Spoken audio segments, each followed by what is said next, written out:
Chapter 39:10.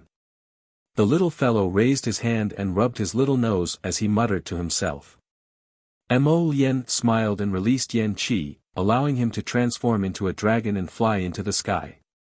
She carried the little fellow and leaped onto the dragon's back. Arbor lowered his head and waved at Qi Xianxian and the rest. You guys go back to the academy first. Okay. Qi Xianxian, little fatty, and the rest stood beside a group of royal school students and waved at her. Finish your business early and return to the academy early. Arbor nodded and waved goodbye to them. Yen Qi swung his dragon tail and brought the two of them out of the phoenix forest, leaping into the fluffy white clouds. Mo Yen looked back helplessly. Why do these people have to follow us? Arbor looked back and could not help but raise his hand to his forehead. More than 2,000 members of the Phoenix clan rode on their flying spirit beasts and followed them back to the city. She had told Feng Heping before that she hoped that they would stay in the Phoenix forest and cultivate properly. After all, that was a place that could only be found by chance. In the end, Feng Heping rejected her and even vowed to her, wherever Sir Jojo goes, the Phoenix clan will follow. What else could she do? She had to drag more than 2,000 people back to the city. You don't have to care about them. Sir Jojo coughed softly and met Mo Yen's pitiful gaze. He could not help but twitch his mouth. I will make arrangements for them. How? Mo Yen glanced at him. Do you know that the great elder in your family looked at me strangely for almost an hour? Arbor quickly comforted her. Don't be angry, don't be angry. The great elder is not sensible. Why are you angry with an old man like him?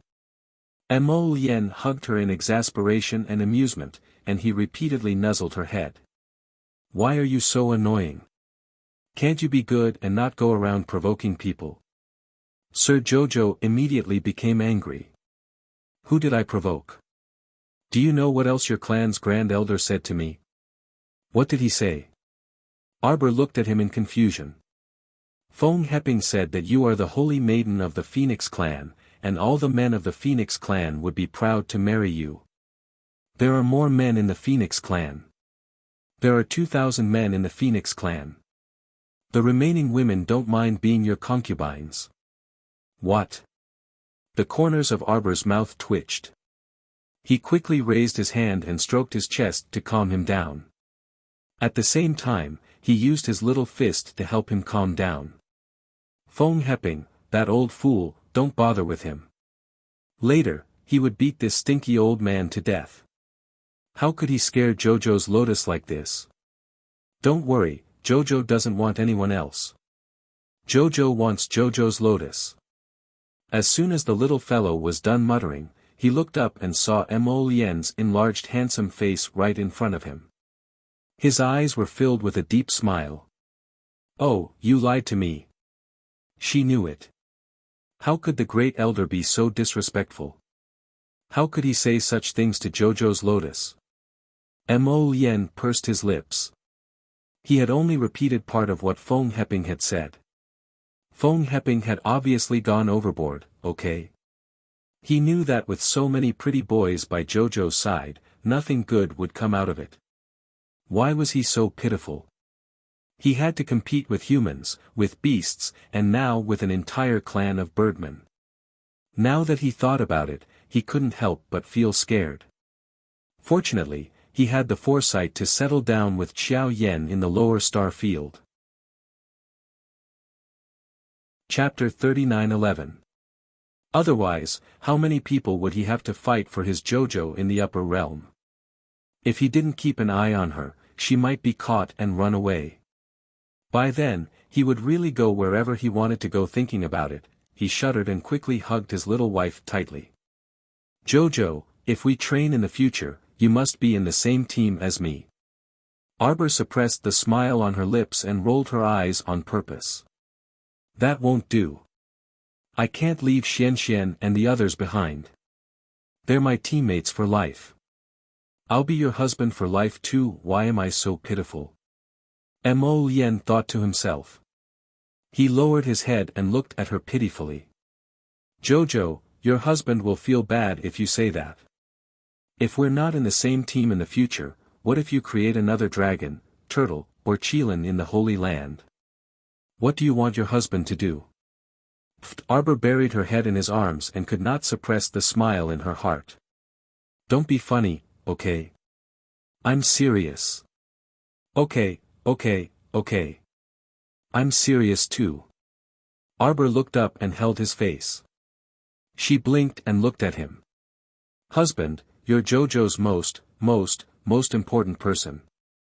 I'll bring you with me wherever I go in the future. Mo Lien was instantly overjoyed and reached out to hug her. He nodded and said, Wife, I'm relieved to hear that. Wife, you're the best. I can't miss a second. Grand Elder Feng Ping, who had been following behind the young couple, had to eat the dust left behind by Seventh Yan's tail. His elderly face was tense. Her gaze fixated on the lovey-dovey couple in front of her, and she glared resentfully at Feng Chongqing, who was standing beside her. Chongqing, in terms of appearance and cultivation, you don't lose out to that Crown Prince Mo by much. Why don't you work harder? Feng Zhangfei twitched his mouth and looked up at his elder brother. Along the way, he had been listening to Feng Heping's nagging so much that his ears were about to grow calluses. But Feng Zhangqing had an indifferent expression. He let out a long sigh and said, Elder, don't come up with bad ideas. How could Chongqing steal someone else's love? I didn't ask you to snatch it. First Elder Feng blinked her dog eyes and said angrily, Our Phoenix Clan Saintess can have as many husbands as she wants. Feng Zhangfei burst out laughing and turned his head away, not looking at his elder brother's slightly twisted handsome face. It turned out that the great elder wanted his big brother, the current patriarch of the Phoenix Clan, to be the little girl's concubine. Zhangfei, what are you laughing at? The fire inexplicably burned Feng Zhangfei's body. Feng Zhangfei looked over innocently. You two brothers look pretty good, but why are you both so stubborn? When it's time to make a move, you must make a move. If we pass this village, how can we find that shop? The great elder immediately activated his demonic voice, which pierced through one's mind. Chongqing, it's not easy to find a girl these days, and it's even harder to find a good girl. Zhangfei, you should persuade your elder brother more in the future when you have time. And you're more quick-witted than your elder brother. Why don't you go and get close to the little girl first and lead the way for your elder brother? If you don't go, our Phoenix Clan has so many good men, and many people are lining up to marry the Saintess. Don't blame this old man for not reminding you. The Saintess is such a good girl, you can't find one outside. First Elder, please let me off. Chapter 39:12. Listen. Mo Lien poked his wife's head. Great Elder is reprimanding clan leader Feng and the others again. It must have something to do with you. Xiao Mu adjusted her posture in his arms and leaned against him comfortably. She absent-mindedly reached out to draw a talisman stroke by stroke in the air. After drawing one, she drew another. 2 defensive purple talismans floated around her. Mo Lien hugged her and asked with a smile, What do you want to try? I want to see how long these talismans drawn in the air can last if they are not used. The talisman's power will not dissipate. Mo Lien raised his eyebrows. Just as he was about to speak, his fingers suddenly paused. Then, he took out a jade communication talisman from his sleeve. Something happened in Dragon Flame City. Arbor turned to look at her husband. Seeing that his expression had suddenly turned cold, Jojo's intuition told him that something must have happened in Dragon Flame City. Was Jianyun's action so fast? The Mu family was attacked in the middle of the night last night. Arbor's eyes narrowed dangerously. Tianyun. Mo Lien nodded. The two of them did not say anything more. They only urged Little Seven to speed up. There was nothing much to say. Since Tianyun had attacked the Mu family, then the Mu family was naturally doomed. It was hard to tell how he felt. Arbor did not expect that Tianyan's first target in Dragon Flame City would be the Mu family. Among the 6 major aristocratic families, the Mu family was neither ranked at the top nor the bottom. Such a mediocre family was targeted by Tianyun and attacked first. Arbor could not help but suspect that everything Tianyun had done had something to do with her. Of course, although she thought so in her heart, she would not say it out loud. Suddenly, her expression changed slightly. "How's the ancestral hall?" Mo Lien was startled. Then, he shook his head and said, "Do you want me to ask?" Arbor thought about it and shook his head. "We'll talk about it when we get back." If those little beasts didn't have eyes and provoked her mother's peaceful sleep, she would let them know that sometimes, death wasn't too scary. Living would only make people feel more pain. Her aura instantly turned cold, and her icy face was covered with a layer of killing intent. It took about 2 days to fly from Phoenix Wood Forest to Dragon Flame City.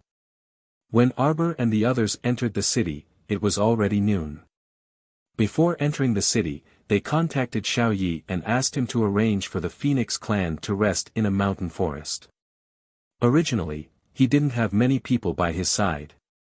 In terms of manpower, he mainly relied on the Crown Prince's hidden night pavilion and shadow guards.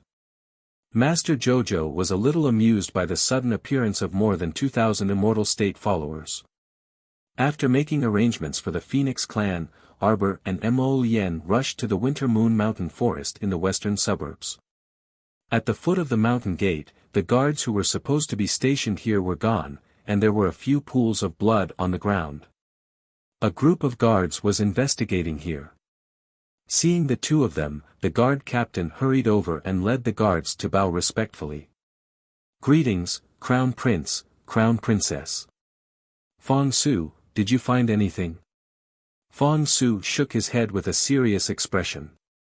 "Crown Princess, Tianyan's men acted 2 days ago at night. They came quickly and left quickly. By the time the palace sent reinforcements, they had all retreated." Arbor nodded. Since it was a surprise attack, they naturally needed speed. "The Mu family?" "Crown Princess, go take a look." Fong Su sighed. Chapter 39-13. He didn't know what to say after such a thing happened. The little Crown Princess didn't have a good relationship with the Mu family, but now the Mu family was in such a miserable state that anyone who saw it would feel uncomfortable. Moreover, based on his observations along the way, the little Crown Princess was clearly a stubborn and soft-hearted little fellow. She wouldn't be happy with the Mu family in such a state.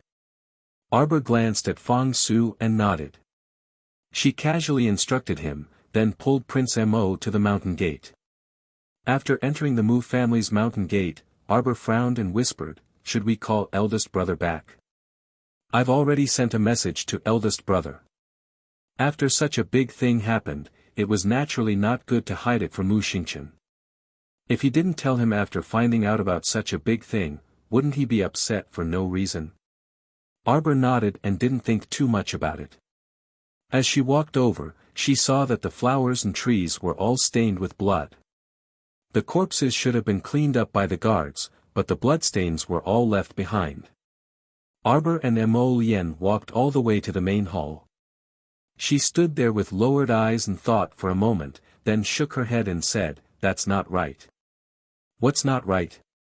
Mo Lien lowered her head and asked her. "The bloodstains are not right." Mo Lien blinked and then nodded in understanding. "You're saying that the Mu family has more than 1,000 people, but the bloodstains outside are less than 100 people?" Arbor nodded and looked up at her husband with sparkling eyes. Her husband was always the first to understand Sir Jojo's meaning. He was very smart. Then where are the Mu family hiding at this moment? Ask old man Chaoyang, he should know. Can we still enter Chaoyang Pavilion? Arbor immediately frowned. That's right, we can't enter Chaoyang Pavilion yet.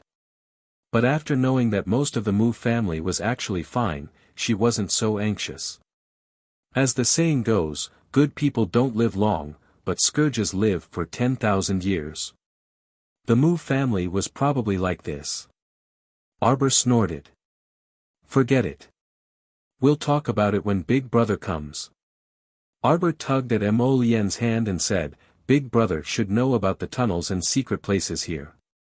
She was too lazy to open the talisman to look for those people, so she just let them hide inside for a few more days. From the looks of it, they were probably scared out of their wits by Tian Yun's people. But it made sense. How could a great talisman clan that had been passed down for 1,000 years not have any methods to protect the lives of its disciples? They had worried for nothing. When Feng Su saw the two of them come out not long after entering, he couldn't help but ask in a daze, Crown Prince, Crown Princess, have you returned to the palace? Arbor nodded. I haven't seen my father for a long time. Let's go and see him. Feng Su's mouth twitched. It was a little strange that the little Crown Princess was suddenly so sensible. Mo Lien couldn't help but laugh out loud. I'll send a message to Big Brother and tell him not to worry. Things shouldn't be as serious as we think. Arbor nodded noncommittally. He glanced at Feng Su and casually tossed him a pill. I see that you're about to advance. This is a level 10 spirit breakthrough pill. How did it feel to suddenly be hit by a pie that fell from the sky?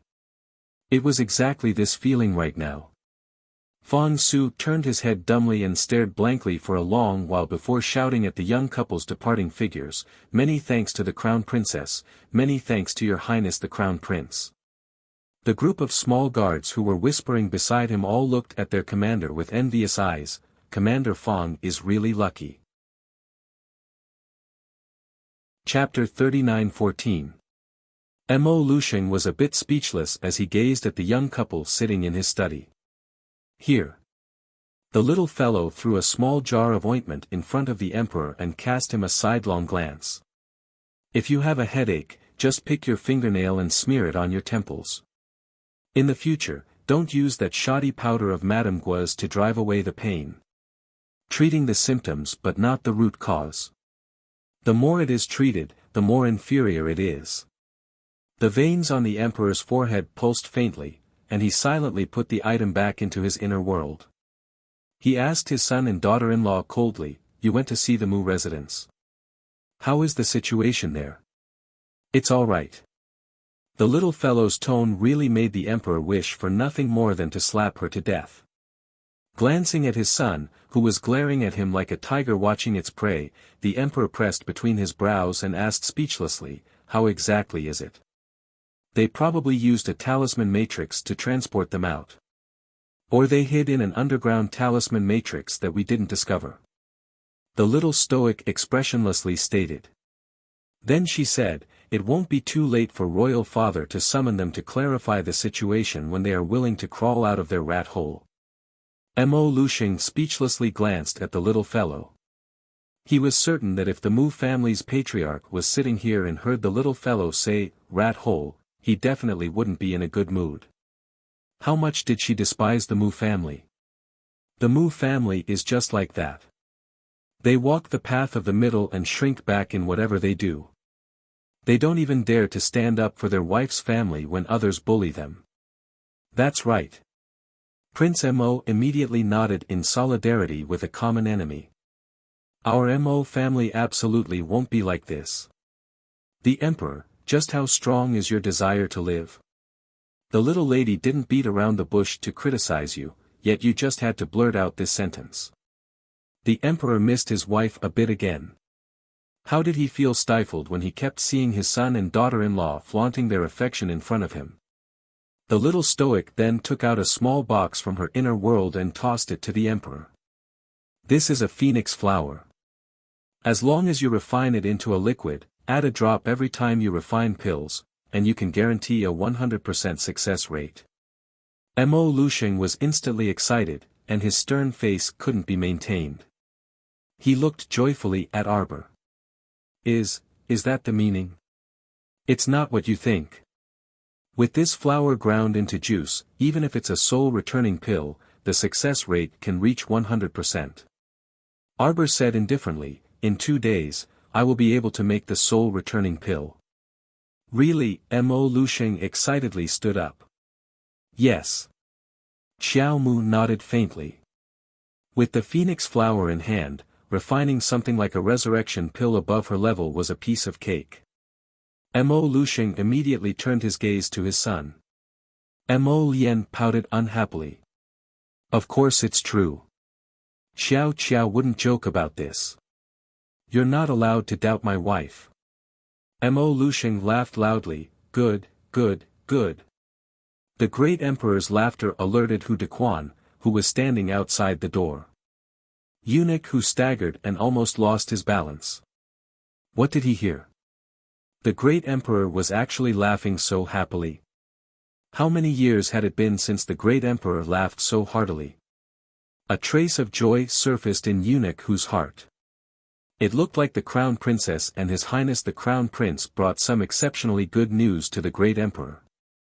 I think the godly realm's advancement should be completed in these 2 days, Arbor said softly as he held Mo Lien's hand on the carriage heading to the Eastern Palace.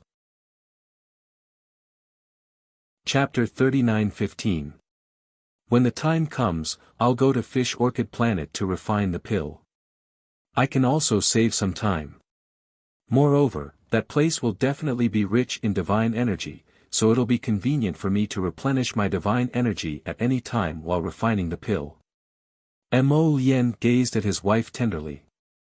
As she spoke, he listened and nodded repeatedly.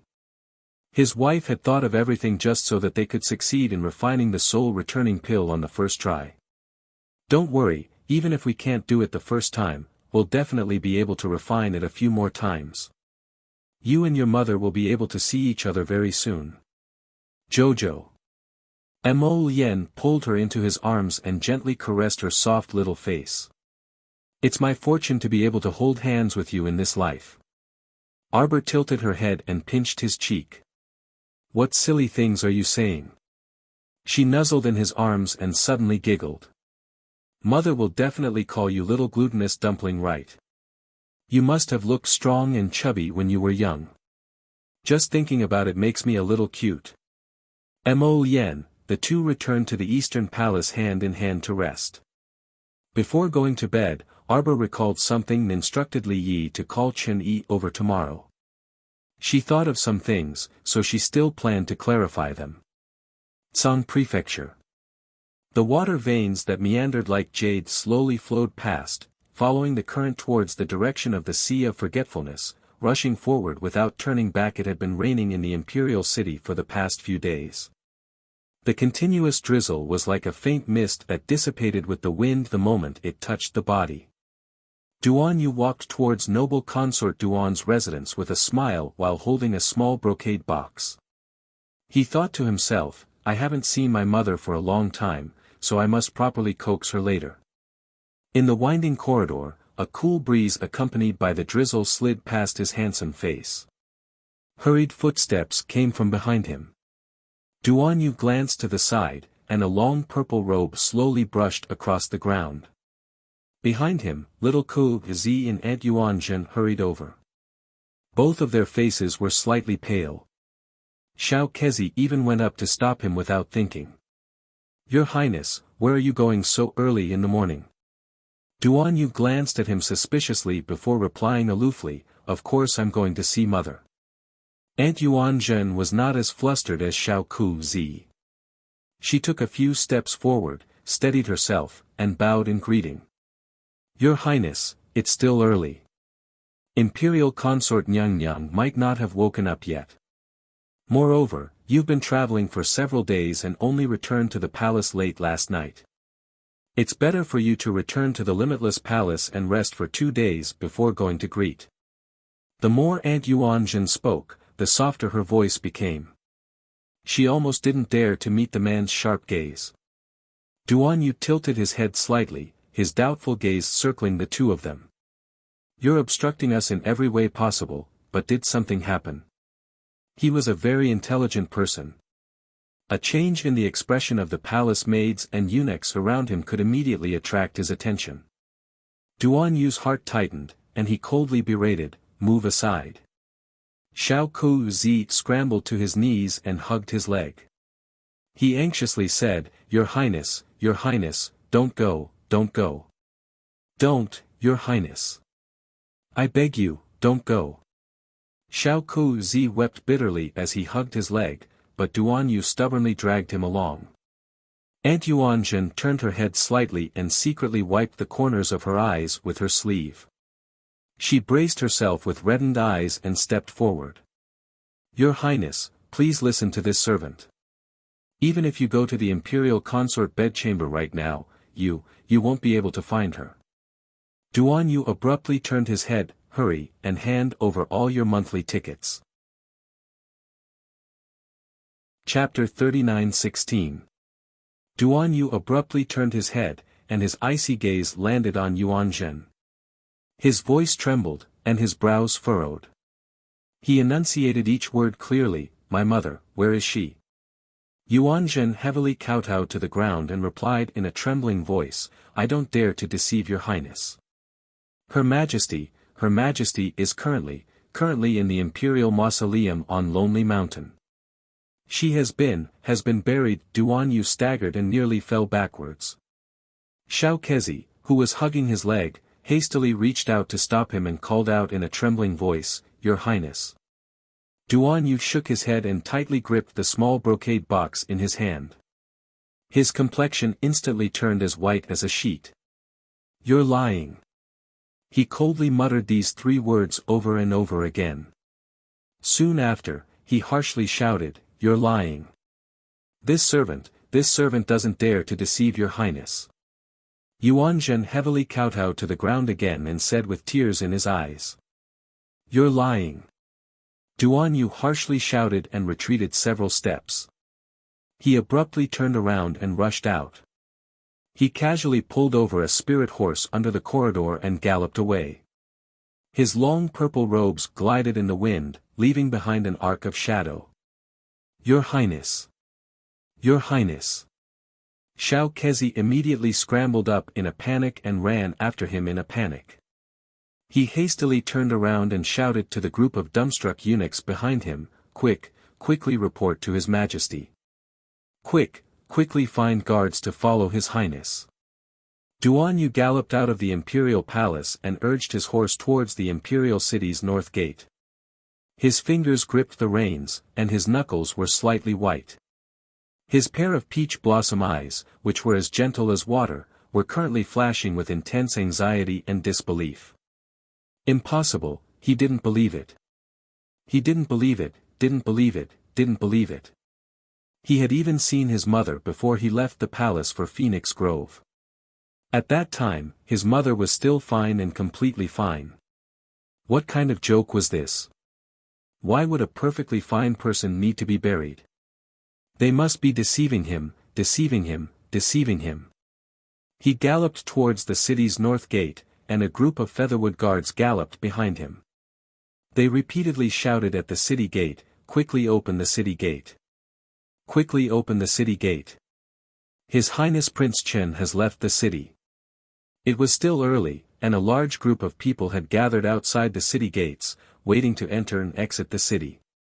After the sound of horse hooves rang out in the morning light, everyone subconsciously retreated to the 2 sides. The rotating shaft of the city gate creaked as the heavy gate was pushed open to both sides by the city guards. Everyone looked back and saw a young man dressed in purple with a black horsewhip in his hand. He was handsome and graceful as he took the lead and rushed out of the city gate. Whoosh! Whoosh! Whoosh! Whoosh! Whoosh! A large group of Featherwood guards immediately went out to catch up with the spirit horse in front of them. After a long time, the dazed crowd finally let out a series of soft exclamations and exclamations. Who is that? A gentle voice came from a small green sedan by the side of the road. The maid stepped forward and bowed respectfully. Miss, it was Prince Chen who passed by just now. What a handsome and elegant Prince Chen. 2 jade-like fingers gently lifted the curtain of the sedan chair, and her gaze slowly looked towards the city gate. The young man's figure was nowhere to be seen. He had already left.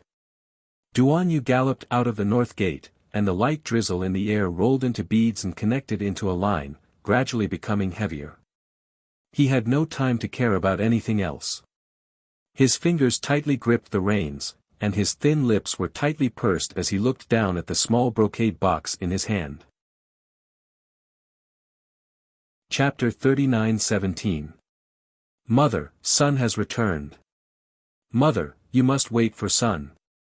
Duan Yu spurred his horse to gallop wildly, not caring if the cold rain gradually increased in intensity. He only felt that his entire body was ice-cold, and his face was also inexplicably damp. Your Highness! Your Highness! The Featherwood Guard commander galloped over and tried his best to persuade while shouting, Your Highness, the rain is too heavy. How about we wait? The rain was so heavy, so going up the mountain right now really felt like asking for trouble. However, Duan Yu turned a deaf ear to their voices and urged his horse up the mountain. Halfway up, a small mudslide occurred due to the torrential downpour, so he simply abandoned his spirit horse and continued to gallop up the mountain path. How could anyone dare to avert their eyes? They could only stare intently at the purple-robed figure before them. How could they keep up with his sudden burst of speed? The group of people also hurriedly abandoned their horses in a panic and followed His Highness up the mountain with flying steps, shouting, Your Highness, Your Highness. At this time, Duan Yu couldn't hear anything. The sound of wind, rain, and shouting were all no longer in his world. Only a sheet of pale white remained in the world before his eyes. White, white, everything was white, so white that it was dazzling to the eye. The several hundred people in front were busy with the noble consort's burial. Some were weeping, while others were singing, and all of them appeared extremely pious as they prostrated on the ground. But he couldn't see a single one of them. Duan Yu only saw a coffin placed in the center and 2 rows of guards standing ramrod straight in front of the imperial mausoleum. At this moment, the wind and rain seemed to be especially silent. Duan Yu's body swayed, and the small brocade box he tightly clutched in his hand also crashed into the rain with a bang. Tears that had not been shed for a long time flowed freely and silently. That pair of beautiful eyes that usually flowed with extraordinary splendor was now gray and desolate, as if a gust of wind could push them heavily to the ground. Everyone was stunned. Perhaps they didn't expect His Highness the 4th Prince to suddenly appear. His sudden appearance caught them off guard. Duan Yu staggered over from the kneeling crowd like a wandering soul. He extended a pale finger and slowly brushed it across his mother's coffin before heavily kneeling on the ground. Your Highness. Noble consort Duan's personal old nanny, Lin Shi, instantly threw herself in front of him and sobbed, You're finally back. Thank the heavens and earth that you were able to rush over and send off the imperial concubine on her last journey. Mother Lin was sobbing uncontrollably. However, Duan Yu turned a deaf ear and only gently pushed open the coffin lid. As he gazed at his mother's peaceful sleeping face, his lustrous tears landed on the back of his mother's hand with a plop. Mother. Duan Yu sobbed as he leaned against the coffin. Son has returned. Mother, your son is back. He reached out his hands, wanting to carry his mother out of the coffin. Mother Lin and the others hurriedly stopped him. Your Highness, her ladyship is about to be buried, Your Highness. Mother, your son is back. Duan Yu forcefully pushed aside the countless hands around him and insisted on carrying noble consort Duan out of the coffin. He hugged her tightly in his arms and said in a choked voice, Mother, your son has returned. Your Highness, my condolences. The Empress had already passed away. Please let Her Highness leave in peace. Your Highness. Liar. You're all lying. Duan Yu forcefully pushed away Mother Lin and the others' arms and shouted harshly, My mother didn't die, my mother won't die. Where are the pill alchemists? Where are the physicians?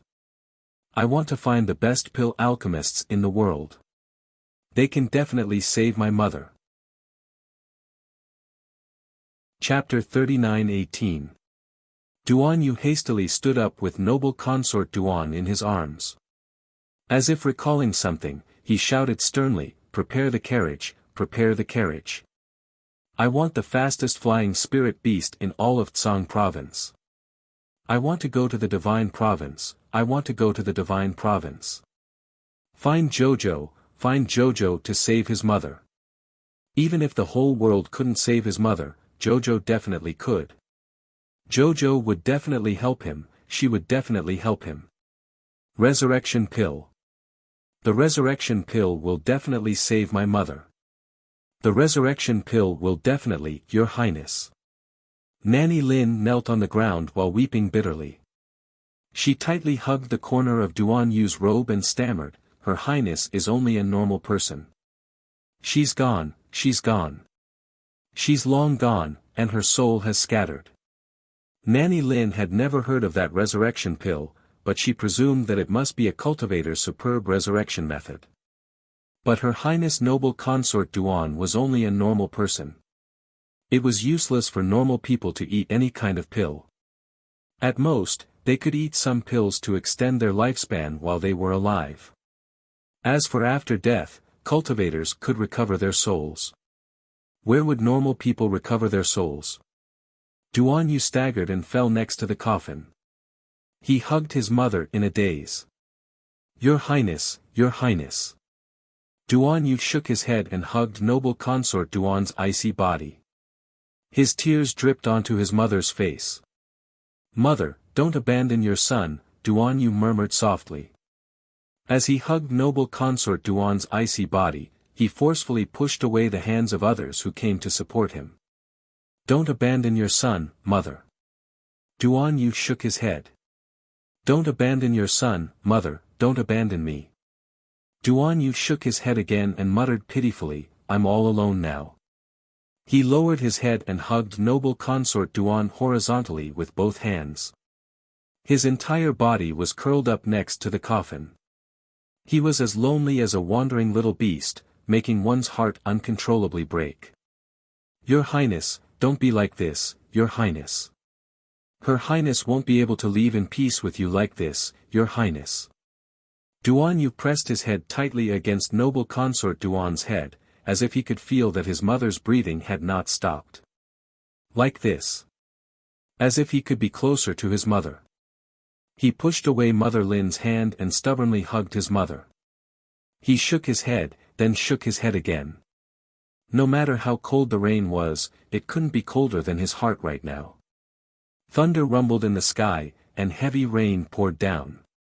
Those madams wearing straw raincoats were secretly complaining incessantly. He then stole a glance at the fourth prince and couldn't help but sigh. According to the records of later generations, the four sons of Emperor Tsang were exceptionally gifted and intelligent. When his mother, imperial concubine Duan, passed away, the fourth prince held her coffin and cried for 3 days and 3 nights in the imperial mausoleum. He observed mourning for 30 days and did not leave the imperial mausoleum. His filial piety could set an example for the world. The dividing line of my oak. After Chen Yu walked through the door, he bowed. "Chen Yu greets the crown princess." "Chen Kuei, between you and I, master and servant, there is no need for such formalities. Take a seat." The little crown princess pointed to the seat below and said indifferently. "Yes." Chen Kuei agreed with a smile. He looked up and carefully examined the little crown princess before praising, "The crown princess looks increasingly radiant these days. Did the trip to Phoenix Grove go very smoothly?" The little crown princess pursed her lips. "It didn't go smoothly at all. But that's all in the past." The little crown princess harumphed. "In any case, no one can truly harm me." Chen Kuei immediately nodded jubilantly. "The crown princess herself is valiant. My crown prince consort is a firecracker." Chapter 39-19. In the future, even if I have to go to a dangerous place to train, this old servant can rest assured. I'm sure Mrs. Spirit in heaven must be very happy. Arbor grunted, took the teacup handed to her by the little palace maid, and raised her eyes to ask. I'm sure you know about the Mu family. Chen Yi nodded. I went to the Mu family's ancestral temple yesterday. The ancestral temple's gate was tightly locked. I thought I couldn't break it at will, so I didn't go there to disturb them. Xiao Mu remarked dryly, where exactly did that bunch of old fellows and little fellows from the Mu clan hide? Do you know what to do? Before she went to bed yesterday, she thought that Chen Yi might know which mouse hole the Mu family would hide in to take refuge, so today she specially called her over to ask. The ancestral temple is protected by the strongest talisman array. Fortunately, Little Miss didn't break it violently, otherwise she would have suffered some hardship. Oh. Arbor was somewhat disapproving. With the Mu family's talisman technique, it was indeed difficult to make her suffer. Chen Yi said with a smile, I know where they are hiding. The Mu family has always had an underground secret room all these years. I know, the Mu family dug many secret passages. Previously, the fifth madam of the Mu family used them to trick her sister-in-law, Mu Dongni, Arbor said expressionlessly. Chen Yi, her little miss, despised the Mu family. She could even remember these miscellaneous trifles clearly. Chen Yi coughed and quickly changed the topic with a smile. Miss, do you want to go? Chen Yi can take you to check it out. Arbor nodded. I wanted to wait for Big Brother to come back and let him find the Mu family in the underground cave. Now that I think about it, it's better to find them as soon as possible, lest they starve to death in the mouse hole when Big Brother comes back. Chen Yi, Little Miss felt uncomfortable if she didn't say something mean to the Mu family every 3 sentences. The little girl was mainly afraid that after the advancement of the divine realm, Ancestor Chaoyang would cry and make a fuss at her when he found out about it. The main thing was that Ancestor Chaoyang was too annoying. That's good. When is Little Miss going? Let's have breakfast. Arbor said faintly. Early in the morning, the Crown Prince was invited by the Great Emperor. She thought that since she had nothing to do, she might as well go and greet the Mu family. Chen Yi, you haven't eaten yet, right? Let's eat together. Chen Yu respectfully bowed and saluted. Chen Yu does not dare, let Chen Yu serve little Mississippi. The little guy had a natural fondness for food. She didn't have high standards for the taste of food, so the cooks in the Eastern Palace's small kitchen all felt that their little Crown Prince consort was quite considerate. Today's breakfast was 8 dishes of desserts and 4 dishes of porridge. This was already because the little Crown Princess had purposely ordered them to make fewer dishes. As such, this fellow wouldn't be able to finish everything in one go. Chen Yi, don't be so busy. Sit down and let's eat together. The little Crown Princess pointed at the seat beside her. After eating half a mouthful of a small bun and drinking a mouthful of porridge, the little Crown Princess asked expressionlessly, those who died should be the disciples of the Mu family's side branches, right? When they moved, they would definitely move the direct line of descent first. Although it was very cruel to say it, it was indeed something that every aristocratic family would do. Chen Yi almost choked on the Crown Princess's cough.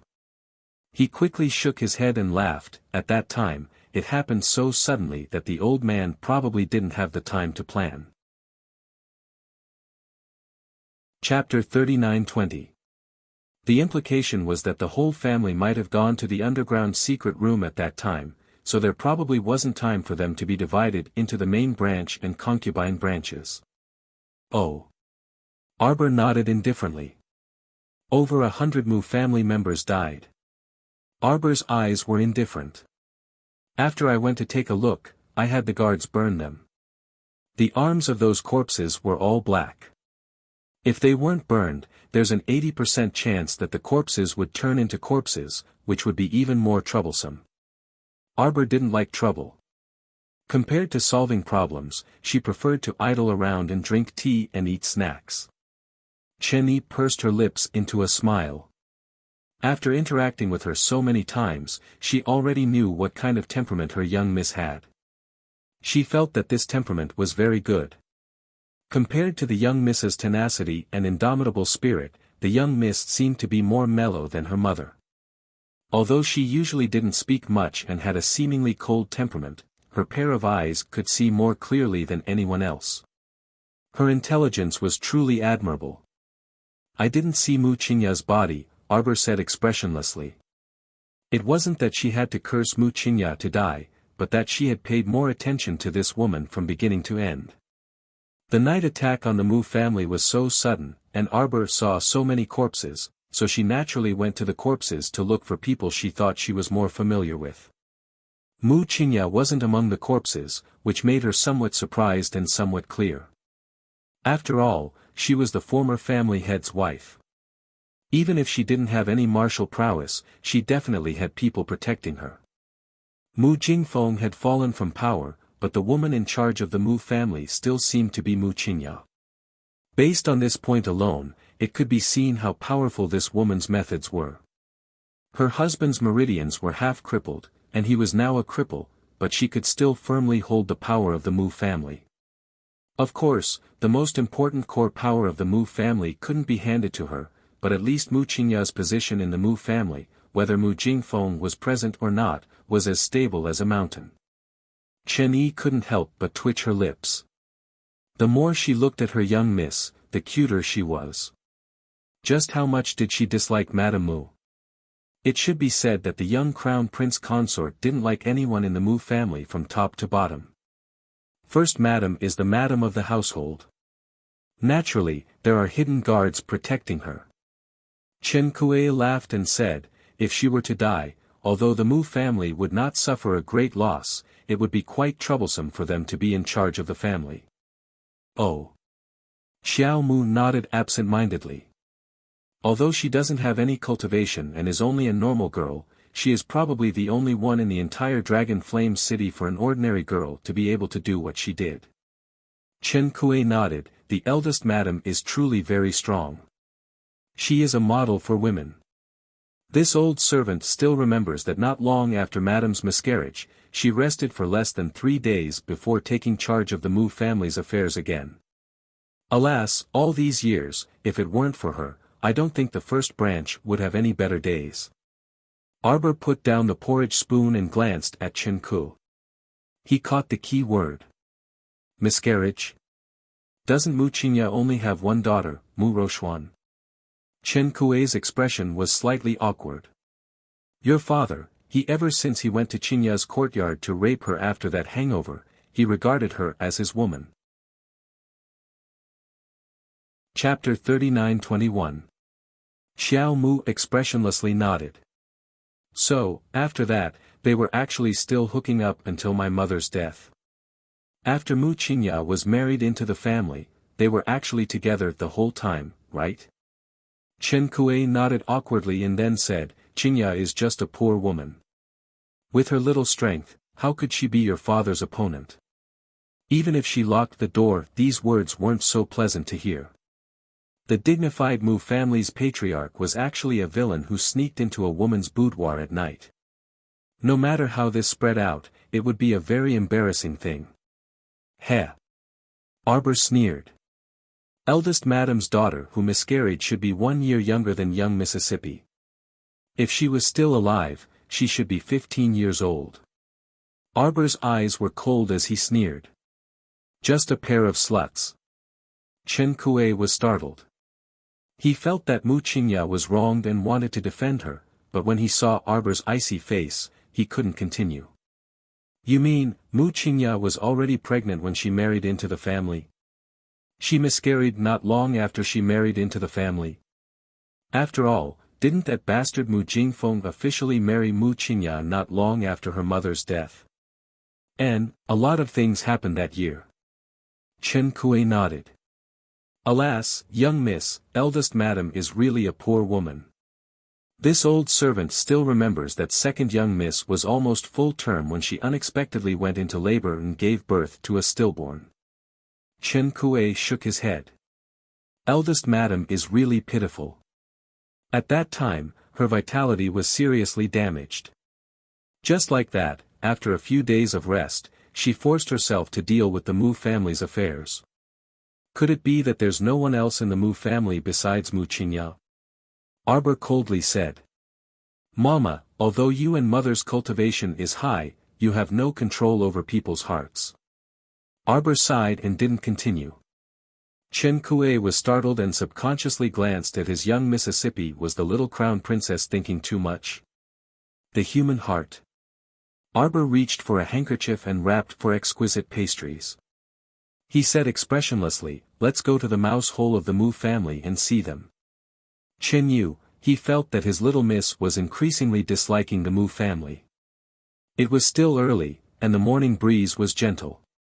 Arbor and Chen Yi brought along Li Yi and Ao Yi, who had nothing to do, and headed to the Mu family in the Winter Moon Mountain Forest. On the Mu family's mountain path, the bloodstains were still there, but the guards had all withdrawn. They didn't meet anyone along the way up the mountain. It wasn't until they reached the empty mountain gate that Arbor stopped. In front of the Mu clan's wide mountain gate, the black-framed plaque with red words that was originally hanging in the middle had been swept to the ground and broken into two pieces. It looked a little bleak. Arbor stepped on the plaque and walked in expressionlessly. Everyone was speechless.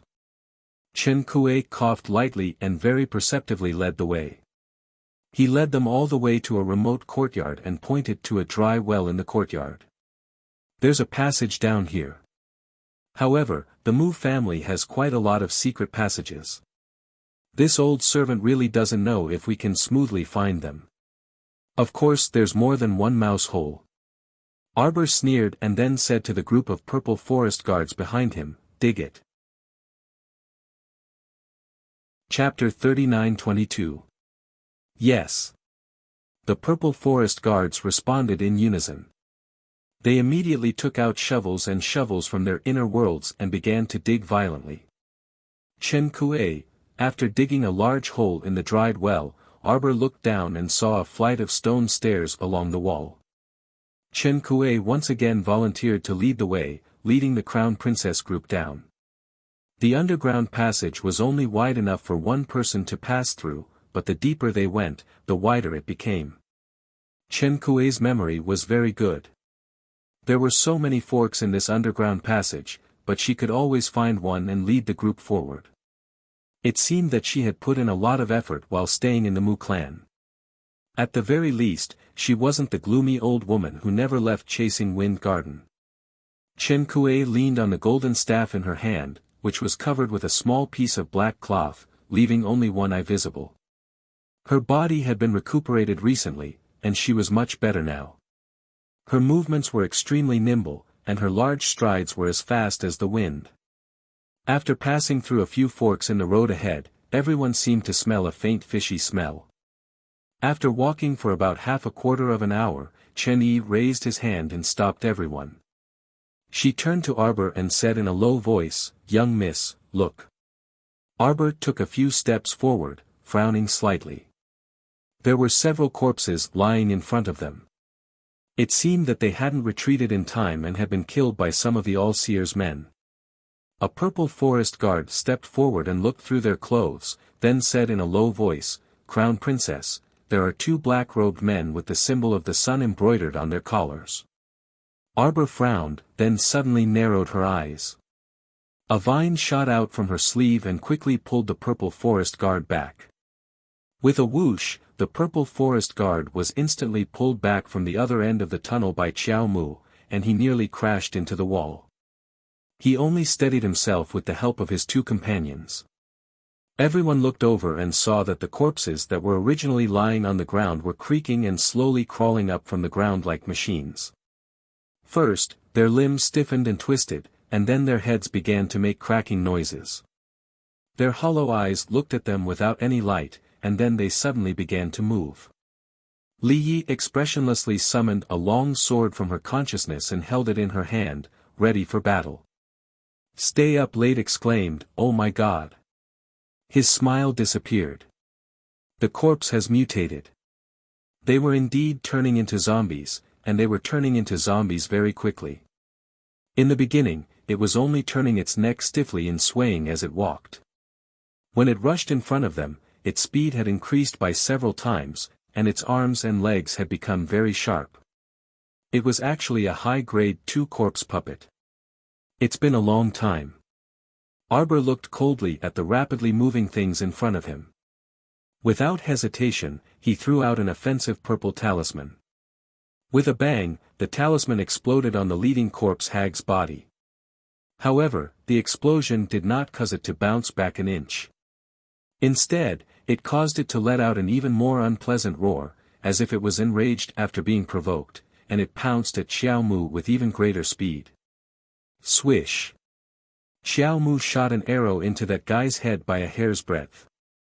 The black gold arrow was like a streak of light, instantly hitting the corpse hag.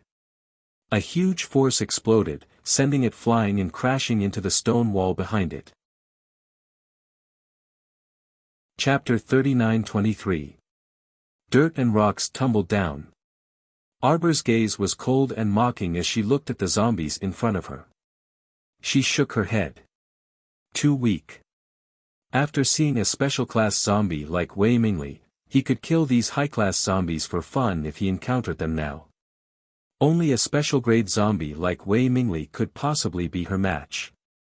The startled swan dagger, a top-tier spirit weapon, hadn't been able to pierce through Wei Mingli's skull in one hit. Only a zombie like that was worth playing with.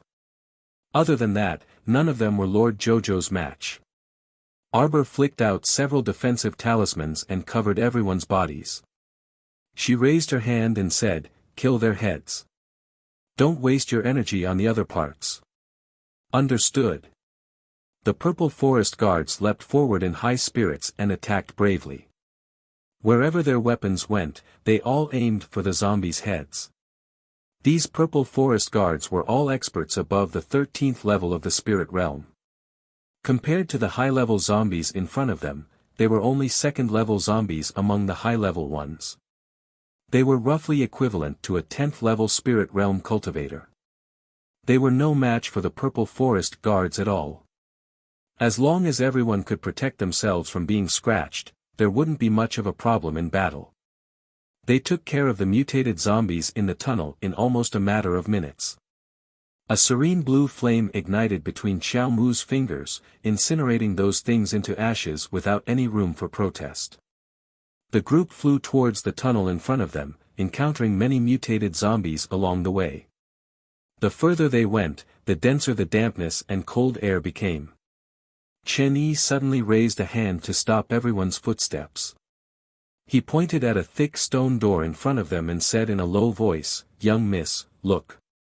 There were probably over 100 zombies surrounding the stone door. They were all roaring and clawing at the door, as if wanting to tear it apart. However, the stone door was covered in a layer of faint fluorescent light. It should be the power of a defensive glyph formation.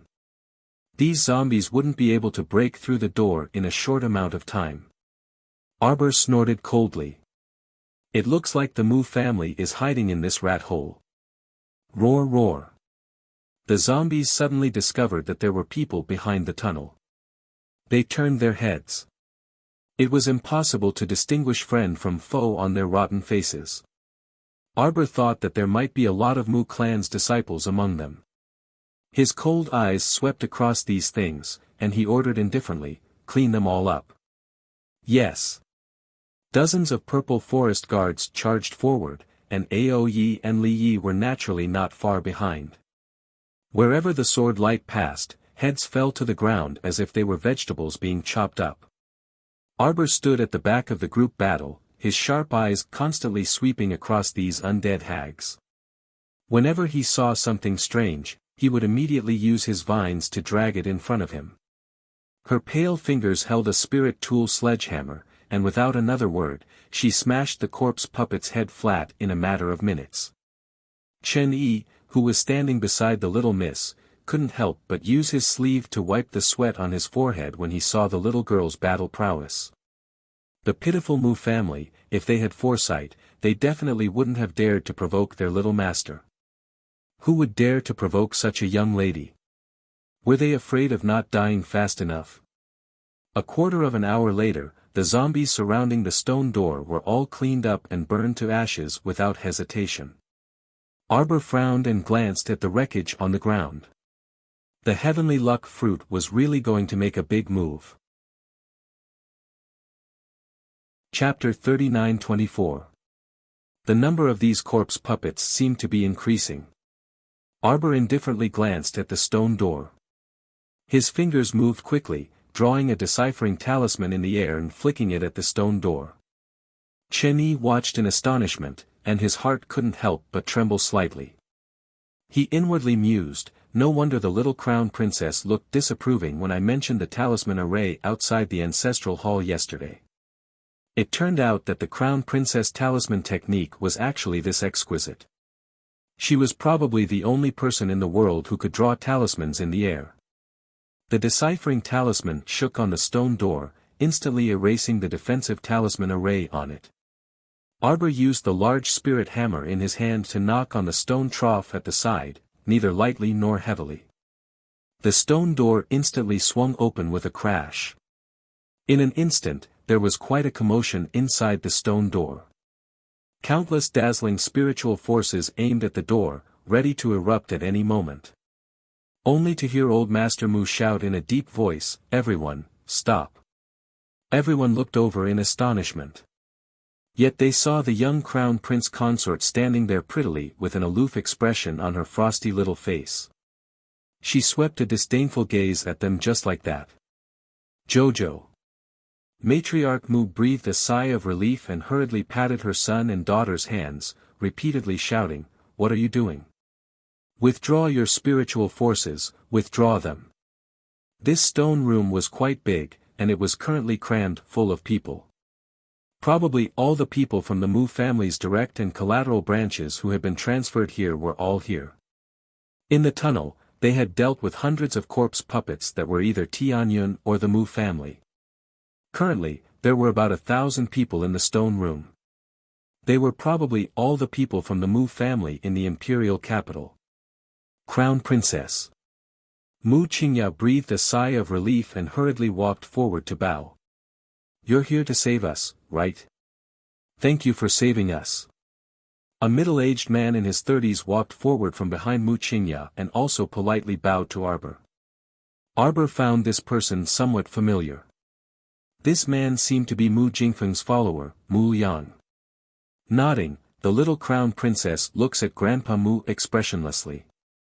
She finds that although Grandpa Mu looks tired, his clothes are clean. Then, Arbor looked at the Mu family members who were lying in the corner and said indifferently, "Let's talk outside." "You can't go out." A woman's shrill voice rang out, "There are monsters baring their fangs and brandishing their claws outside. You can't go out, you can't go out." Xiao Mu turned around and walked outside, not spouting a single word of nonsense. Chen Yi glanced at the little crown princess, then nodded and bowed to the old man, "Old Master Mu, please." Mu Tsang nodded and didn't say anything else. He supported his wife and followed her out of the stone room. The woman was still shrieking, "Are you crazy? Do you not want to live anymore? Don't you see how scary the monsters outside are?" Yuan Xiong, who was standing next to her, was also scared to death when she saw the old nanny's appearance. She tightly gripped her small handkerchief and was so nervous that her face turned pale. These days, her life had been particularly difficult. Especially after the old master's meridians were crippled and half of his body was locked up. After he went crazy every day, she immediately leaned against him and no one in the first branch took her seriously. She wrung the handkerchief in her hand and bit her pale lips. Chapter 39-25. But seeing that the crowd was rushing out with the old man, she didn't dare to say anything and was just about to step out. Suddenly, the old woman's 5 fingers grabbed her like iron pliers. "Aunt, you can't go, you can't go." The old woman grabbed Yuan Xiong's hand like crazy and cried out in alarm, "There are so many monsters outside, any one of them can eat us. It's not as safe as here. Don't go out, all of you don't go out." Because of fear, the old woman reached out to grab the hands of the people around her. "After we go out, everyone has to be checked." Arbor said coldly, "See if there are any corpse puppets in the incubation period." "Yes." The purple forest guards answered in unison. The expression on the old woman's face changed, and then she screamed louder. Don't go out, old woman, are you stupid? Do you want to live underground all the time? Mu Dongni angrily pushed away the old woman's hand.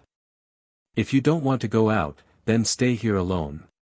Mu Dongni said angrily. Anyway, she was going out. Previously, when Tian Yun's people attacked the Mu family at night, they were caught off guard, so there were countless casualties. But the Mu family was not all useless people who couldn't resist, at least she, Mu Dongni, was not. Although Mu Dongni was extremely casual and didn't have much sense of family honor, she also knew that if the enemy came to kill her, she would only be waiting for death if she didn't resist. Yuan Qiong pulled her old woman's hand. Old woman, don't worry too much. Since the crown princess and the others came in to save us, it means that the monsters outside should have been cleaned up. The old woman said sternly, how is that possible? So many people in our Mu family were forced into this cave. How could they clean up so many monsters outside with just a few people? What she said, everyone in the Mu family couldn't help but feel embarrassed. This didn't seem to be a compliment, right? Especially those elders from the Mu clan, who had previously been harshly reprimanded by Qiao Mu, felt a burning pain on their old faces at this moment. No wonder the young crown prince consort looked down on her family clan. As expected, they were as weak as a chicken. The little crown princess can clean up all the zombies outside with so many people. On the contrary, the thousands of Mu family's children only know how to hide in this pit and shrink their heads, not daring to go out. The crown princess' disdain for them was not without reason. The tall and thin elder Du's face was gloomy. After a while, he said, the three elders are slightly injured. Let's go out first.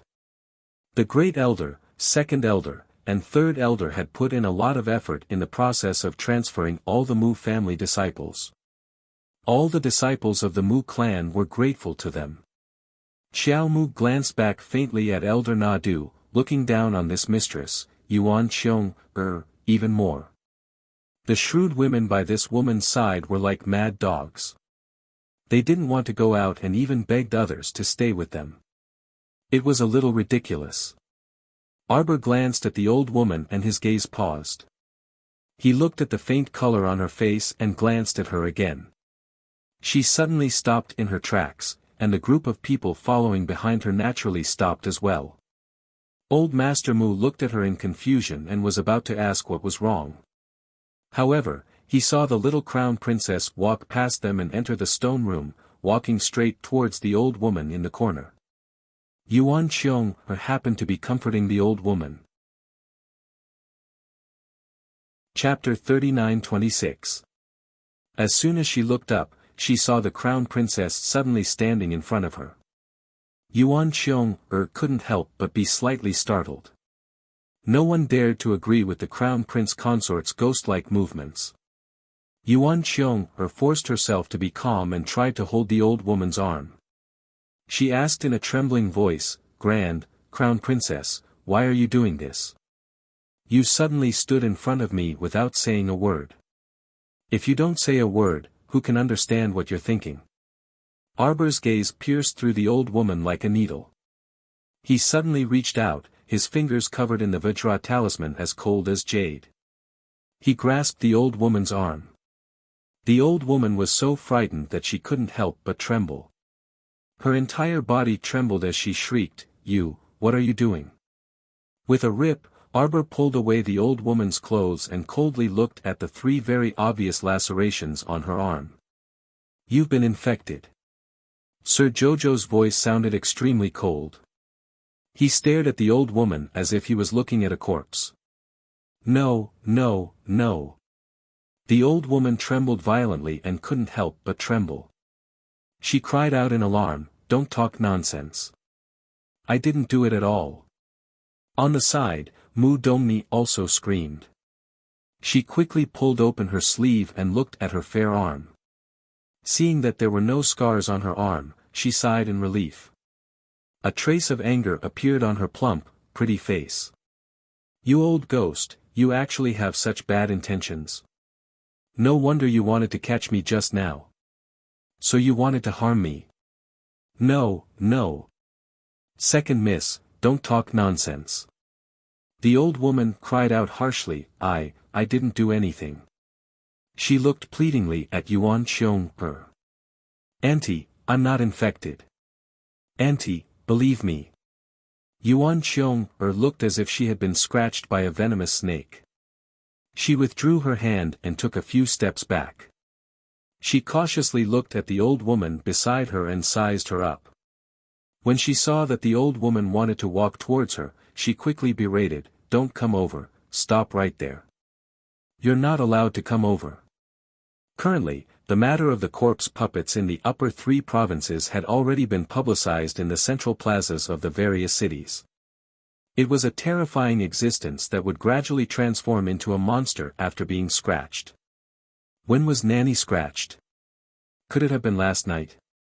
Last night, a few zombies came out from the cave nearby and killed 2 disciples of the Mu family. They even captured this old woman. In the end, although those monsters were killed and thrown out of the stone room, no one knew that the old woman had been scratched by the corpse hag. If she hadn't been found out, she would have been hiding in the crowd and could have exploded at any time, killing everyone around her. Thinking of this, Yuan Xiong couldn't help but shiver all over. Damn it, I was almost killed by this stupid woman. Yuan Xiong glared angrily at the old woman and snapped, Jiang Mama, how can you be so foolish? Auntie, I didn't. Auntie. The old woman cried out and reached out to grab Yuan Xiong's sleeve. However, Yuan Xiong waved her sleeve away as if she was avoiding a venomous snake. She even retreated more than 10 steps. When she was far away from the old woman, Yuan Xiong said coldly, You're already like this, and you still want to harm me? Crown Princess. Quickly get rid of this old woman. If she suddenly turns into a corpse, won't we all suffer? Chapter 39-27. Concubine Mother. The old woman looked at Yuan Xiong in disbelief, covering her face and crying. It was impossible to say that she didn't care. Jiang Mama had followed Yuan Xiong for 7 or 8 years, and she had always been conscientious in her duties and considerate of her. But now, Yuan Xiong had abandoned her without hesitation. It was like a sharp knife stabbing into Jiang Mama's heart. Arbor glanced at them indifferently. It could be said that she had a deeper understanding of the human form than anyone else. She was not surprised by Yuan Xiong's behavior. In her previous life, when the zombie outbreak happened, she had seen many people who were more heartless than Yuan Xiong. Tie her up first and bring her up. Arbor ordered faintly. Yuan Xiong, however, cried out in dissatisfaction, How can we just tie her up like that? What's the use of tying her up? What if this old woman suddenly counterattacks and injures us?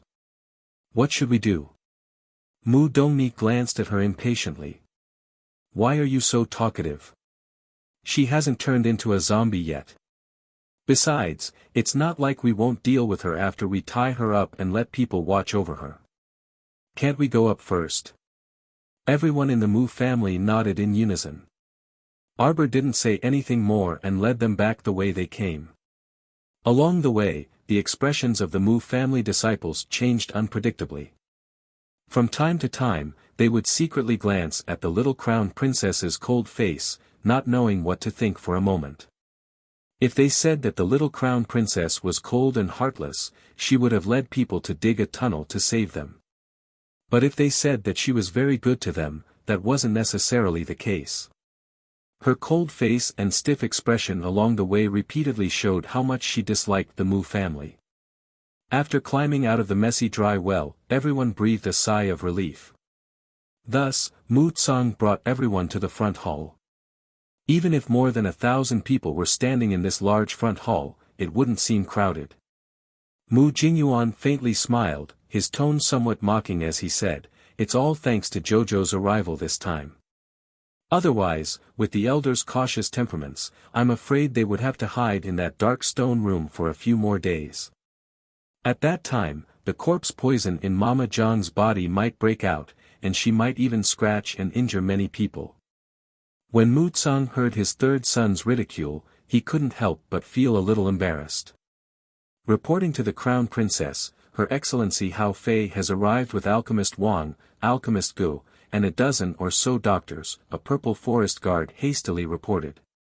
Arbor nodded when he heard that. He glanced at more than 1,000 people in the hall and turned to the old man. The people from the Heavenly Pill Association are here. Send them out in batches and get them checked one by one. Don't think you can get away with it, Arbor said coldly. If he tried to deceive others after being poisoned by the corpse poison, who knew how many more people would be harmed when the poison erupted? Everyone's expressions trembled. Mu Jingxing couldn't help but angrily say, even we have to be checked. Arbor's gaze gradually turned cold. He said to the purple forest guard, keep an eye on them.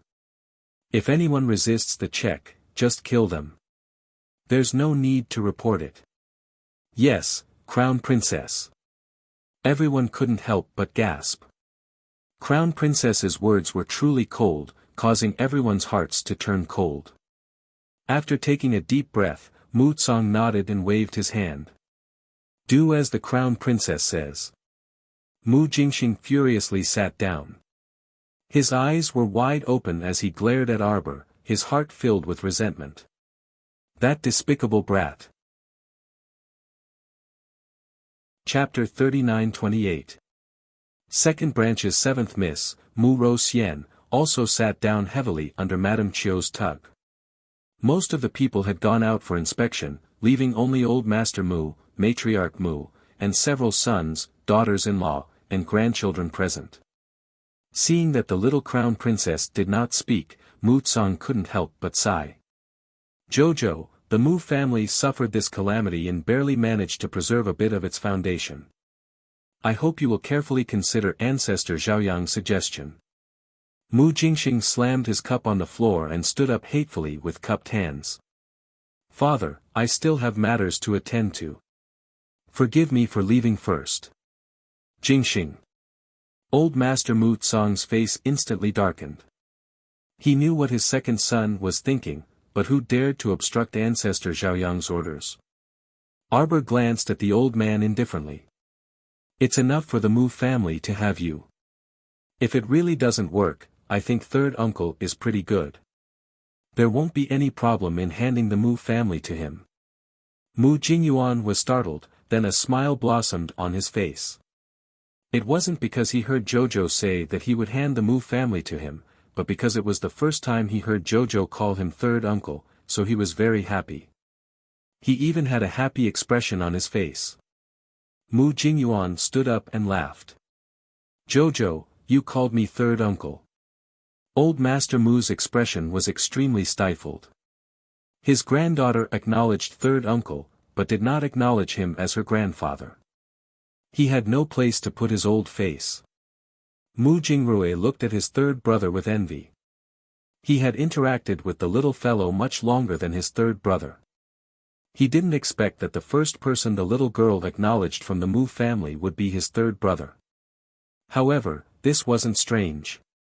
After all, his third brother had stood unswervingly behind his eldest sister-in-law and the little girl.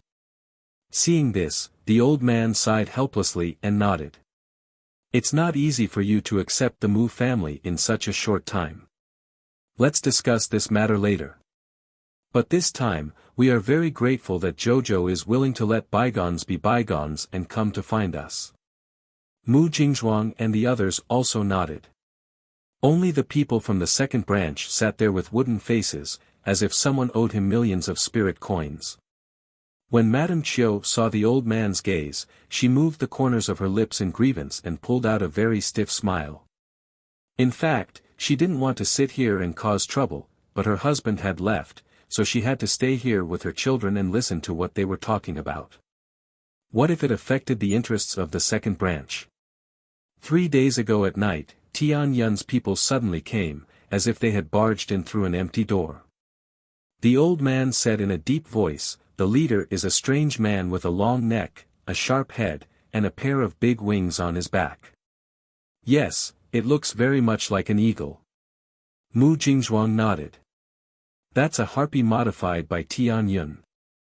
Arbor said faintly, we also encountered one in the Phoenix Forest. Also, I found a sun symbol on some of the black-robed men outside your stone room. It's probably the symbol of a branch of Tian Yun. The old man nodded solemnly.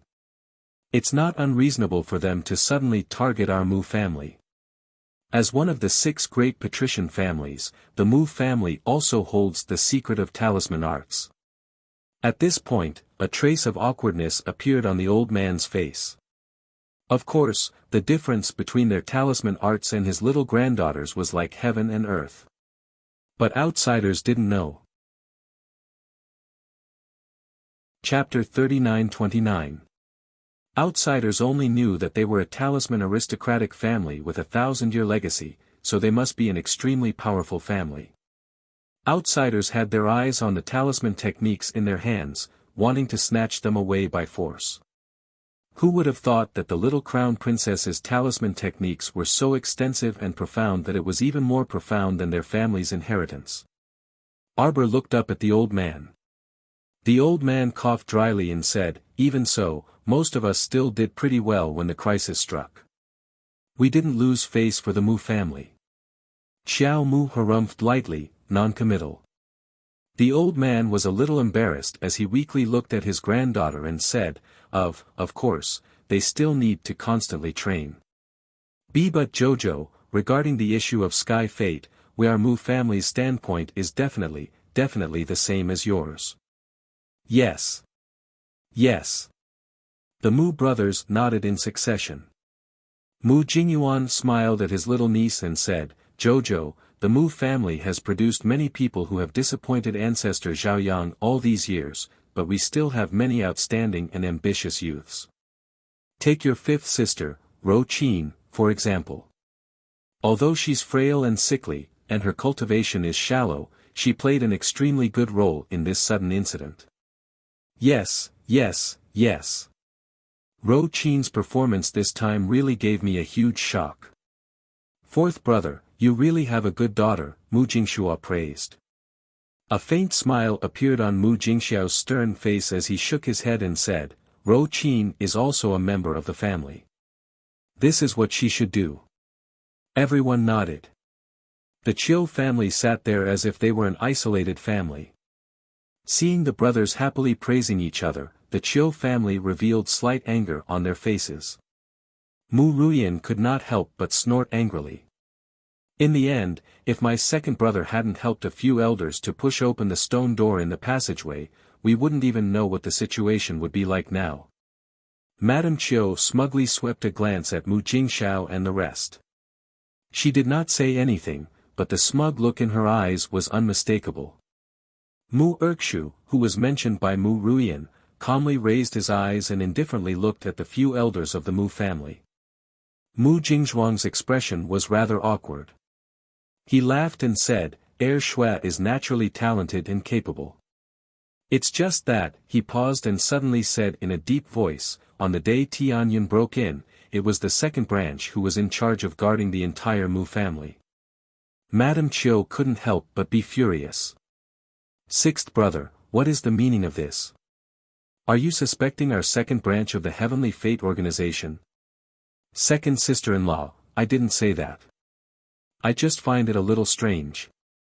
Mu Jingxiao pursed his lips. Madame Chiu shouted angrily, you're just throwing a bucket of shit at my 2nd branch.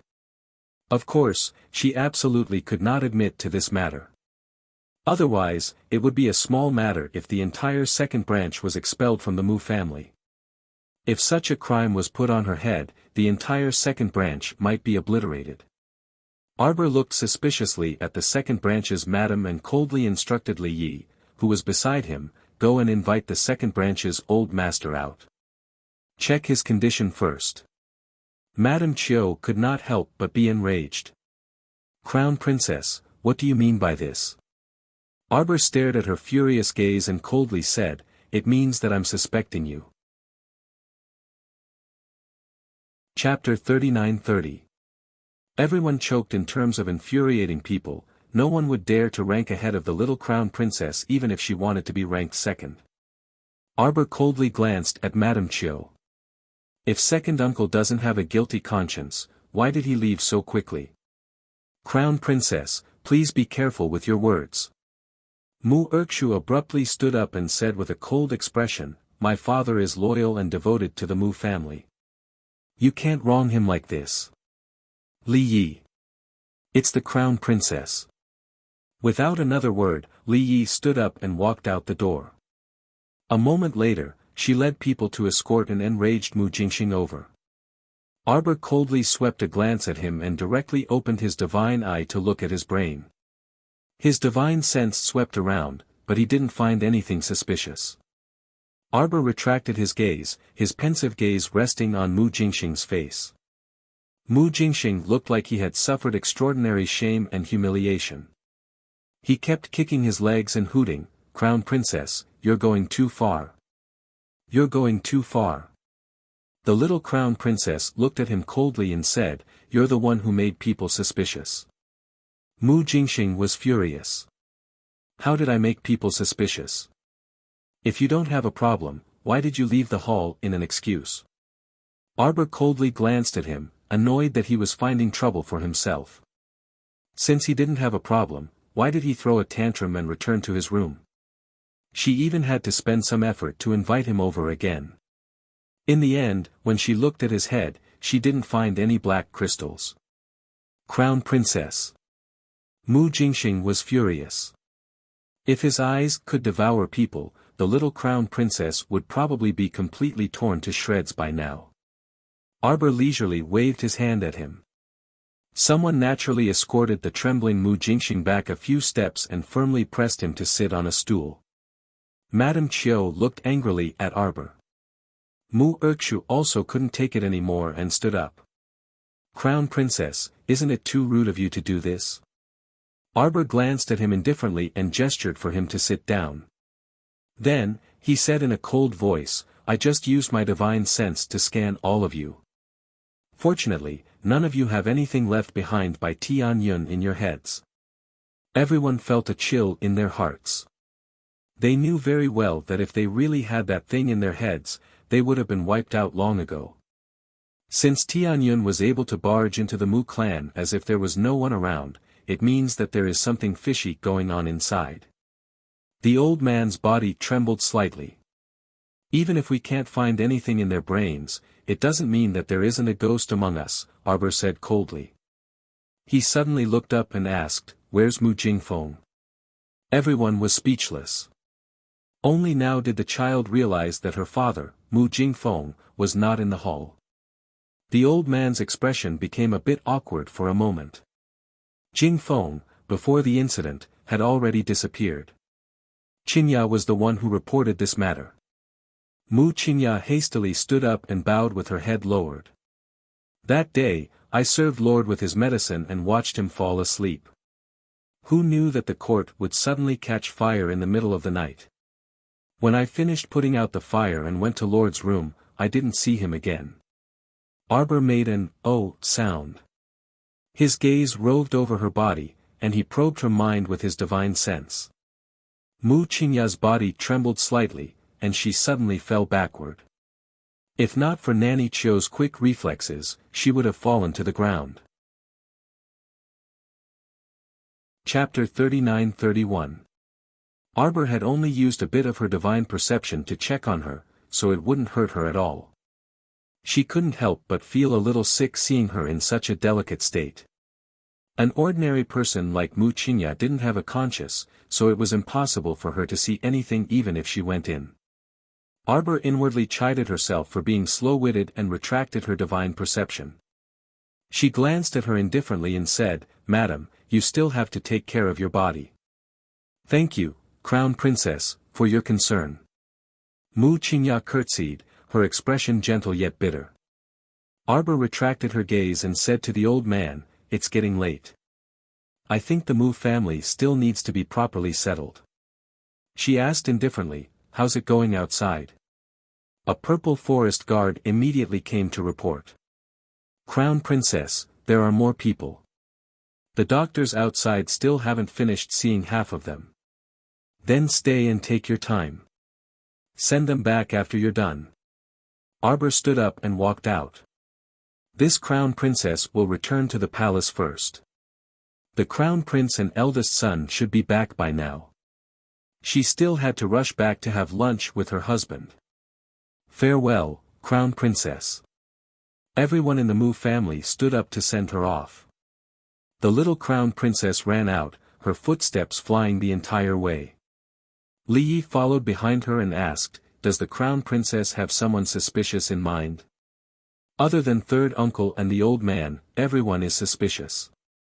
Arbor pursed her lips. "Ao Yi, as expected, the little Crown Princess really didn't like the Mu family. We received news that the Mu family's eldest young master should be returning to the capital tomorrow. Oh, let's have eldest brother investigate when the time comes." Arbor frowned and said, "My intuition tells me that there's something wrong with that second branch." Although she didn't find the black crystal buried by Tian Yun in Mu Jingxing's family's heads, perhaps Mu Jingxing didn't need to modify it. Or perhaps Mu Jingxing's family didn't have the heart to modify it. She didn't know. Or perhaps it was that missing Mu Jingfeng's doing. Who knew? It was better to leave the Mu family's matter to their own family. She had already done all she could. The little Crown Princess snorted and quickly jumped into the carriage. "Let's go back." In the other room. At this moment, Mu Jingfeng's body was half paralyzed as he struggled to crawl to the metal door. He slammed the metal door with all his might and bellowed, "Let me out. Hurry and let me out. I've told you everything you want to know. What else do you want? Mu Qingya, are you Mu Qingya? Is it you? Bitch, bitch, bitch."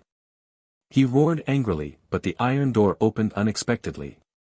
A long leg stepped in, stepped on his face, and walked in while giggling. Mu Jingfeng nearly fainted from anger, his entire body trembling with hatred. "TSK, TSK, TSK. How can the dignified patriarch of the Mu clan be like this?" The teasing laughter reached Mu Jingfeng's ears, causing him to be on the verge of exploding in rage. He angrily smashed his left fist on the ground. Because of the blockage of his meridians, half of his body could not move, and his other hand was also in a crippled state. Ha ha ha. The woman twisted her body as she walked forward, and her fair and tender feet stepped on Mu Jingfeng's chest. Mu Jingfeng's gaze followed the red satin ribbon tied around her chest and saw a fair and exquisite face with exquisite makeup. "Aya, my pitiful patriarch Mu. Oh, that's not right. It should be the previous patriarch." That woman stepped hard on his body. Chapter 39-32. Squatting down, the woman's eyes moved closer as she smiled faintly. "Do you know? That map you gave me is completely useless." The woman sneered as she threw a piece of paper at his face. She nonchalantly said, "Master is very angry right now." She raised her hand to grab the front of his shirt and pulled him up to face her. Her upturned eyelashes fluttered like a butterfly's wings as her lips curled into a mocking smile. "Tell me, how should I make you die so that you'll feel comfortable?" Mu Jingfeng's eyes burned with fury. "That's because you're useless." Slap. The woman raised her hand and gave him a slap. Suddenly, as if she was suffering from schizophrenia, she pulled him into her arms and gently stroked his pale face. She muttered to herself, "Mu family head, if you don't cooperate with us, no one will be able to save you when the time comes." Mu Jingfeng's entire body trembled involuntarily. I've always been very cooperative with you. You wanted the Mu family's map, I gave it to you. You wanted a suitable candidate in the Mu family, I also gave it to you. Isn't that right? He. The woman laughed sharply. Suddenly, a layer of hedgehog-like needles covered her originally fair skin and pierced into Mu Jingfeng's chest. Ah! Mu Jingfeng let out a tragic howl as his entire body uncontrollably curled up from the pain. I was it Mu Qingya who betrayed me to you? Is it? Is it her? If not for Mu Qingya's guidance, who would be able to take him away from that abandoned woodshed in the Mu family's main branch? It must be Mu Qingya who did it. It's her. This bitch has always wanted to harm me. She wants to kill me. Yo, you're angry. The hedgehog woman retracted her spikes and smiled as she shook her body. Your wife has always hated you. How pitiful. The woman raised her hand to pat his face. When I told her that there was a deal to be made, she agreed and sold you out without any mercy. He. It's really vexing for a man to act like you. Ah. Mu Jingfeng screamed in shock. He kept banging his head against the ground, the wall, and even the hedgehog girl. Hedgehog lady pushed him to the ground with a finger in disdain. She then stood up and walked away. Poor man, you can continue to howl here. When you can think of an idea to deal with the Mu family, I will let you go. What do you think? Or you can give me your clan's secret treasures, talismans, and legacies. In exchange for freedom. Mu Jingfeng slammed into this and that as if he had gone mad, his entire body contorted in an abnormal manner. The woman glanced at him in disdain, snorted, closed the iron door again, and walked out. Greetings, Vice Hall Master Meng. As soon as the woman walked out of the door and saw the tall black shadow under the corridor, her eyes couldn't help but light up. She hurriedly leaned over seductively. Vice Hall Master Meng's half-masked face revealed a trace of disdain. He pushed her away in displeasure and said in a cold voice, Thorny Rose, do you have any useful information? The hedgehog girl called Thorny Rose shook her head and twisted her soft body. Chapter 39-33. The woman coquettishly said, I think that Mu Jingfeng is a useless person. He can't even suppress a madam without any cultivation and was even sold to us by that woman. Kakik. That's right, that mortal girl called Mu Qingya seems to have interacted with people from our hall. Should we send someone to erase her? Vice Hall Master Meng faintly shook his head. No need. The life or death of a woman without any cultivation isn't that important. Alright, I'll listen to you. Thorny Rose cast a coquettish glance at Vice Hall Master Meng and coquettishly said, Oh right, has Hall Master Gong's injury improved recently? Vice Hall Master Meng swept a glance at this coquettish woman and faintly knitted his brows before turning to leave with a cold expression. Just do your own thing well. Don't inquire too much about Hall Master matters. Also, don't fish for too long, lest you catch the big fish to death. Alright. I'll listen to you. Thorny Rose swayed her body and put on a gentle and coquettish appearance, which disgusted Vice Hall Master Meng greatly. He faintly glanced at her before leaving expressionlessly. Thorny Rose harumphed and lowered her head to sweep a glance. She had a perfect figure and a perfect face. Which of the men in the hall didn't prostrate themselves under her skirt? Yet, there were always a few thorns that refused to submit to her. It was truly troublesome. After thinking about it, she still decided to listen to Vice Hall Master Meng and obediently opened the metal door to enter. She discovered that Mu Jingfeng was still lying on the ground and howling non-stop, looking like he had suffered a huge blow. Hey! Thorny Rose stepped forward and kicked him. She indifferently said, Stop pretending to be dead, alright? Kill me. Kill me if you have the guts. Mu Jingfeng sternly shouted. He was currently half dead. How could he have the energy to continue living? On the contrary, death was a form of relief. Kill you? How can that do? Thorny Rose softly chuckled and used her toes to rub Mu Jingfeng's cheeks. Hey, I say, don't be so weak. You're a grown man. Don't talk about death every time you open your mouth. How about this? Thorny Rose smiled and took out a small bottle of green liquid from her inner world. I have an improved medicinal liquid here. You can take it a few times. Not only can it immediately relieve the pain in your body, it can also I'll make you stronger so that you won't be paralyzed like this anymore. Mu Jingfeng reluctantly turned to look at her with a suspicious expression. How could this woman be so kind? She must be lying to him. He had been captured and brought here for several days. Every time this woman came, she would either humiliate him or trample on him. How could she possibly give him some recovery liquid? But looking at the bottle of medicinal liquid in her hand, for some reason, Mu Jingfeng's heart burned with passion. It was as if the medicinal liquid was a treasure that could sustain him for the rest of his life and allow him to continue on his path of glory. He drooled as he looked at the potion in Thorny Rose's hand. He crawled over and crawled to Thorny Rose's feet. With a pious expression, he extended his hands towards her. Thorny Rose giggled and waved her right hand. Her bewitching voice faintly said, "This black crystal will be your proof of identity from now on. Don't worry. The organization won't mistreat any youngster who dares to work hard." "Oh, you're not young anymore." Thorny Rose giggled. Chapter 39-34. She then reached out to cover her mouth and coquettishly swayed her body as she softly chuckled. "But don't worry, family head Mu. You still have a bright future ahead of you. I have high hopes for you." As she spoke, she flung the small bottle filled with the green medicinal liquid to the ground. Mu Jingfeng crawled over like a mangy dog. He hurriedly reached out a hand and firmly grasped the bottle that had fallen. His gaze was filled with hope as it landed on the bottle. There was a voice in his heart that kept telling him, "Eat it, eat it, eat it, and you'll be able to regain your past strength. Eat it, and you'll be able to take revenge and complain.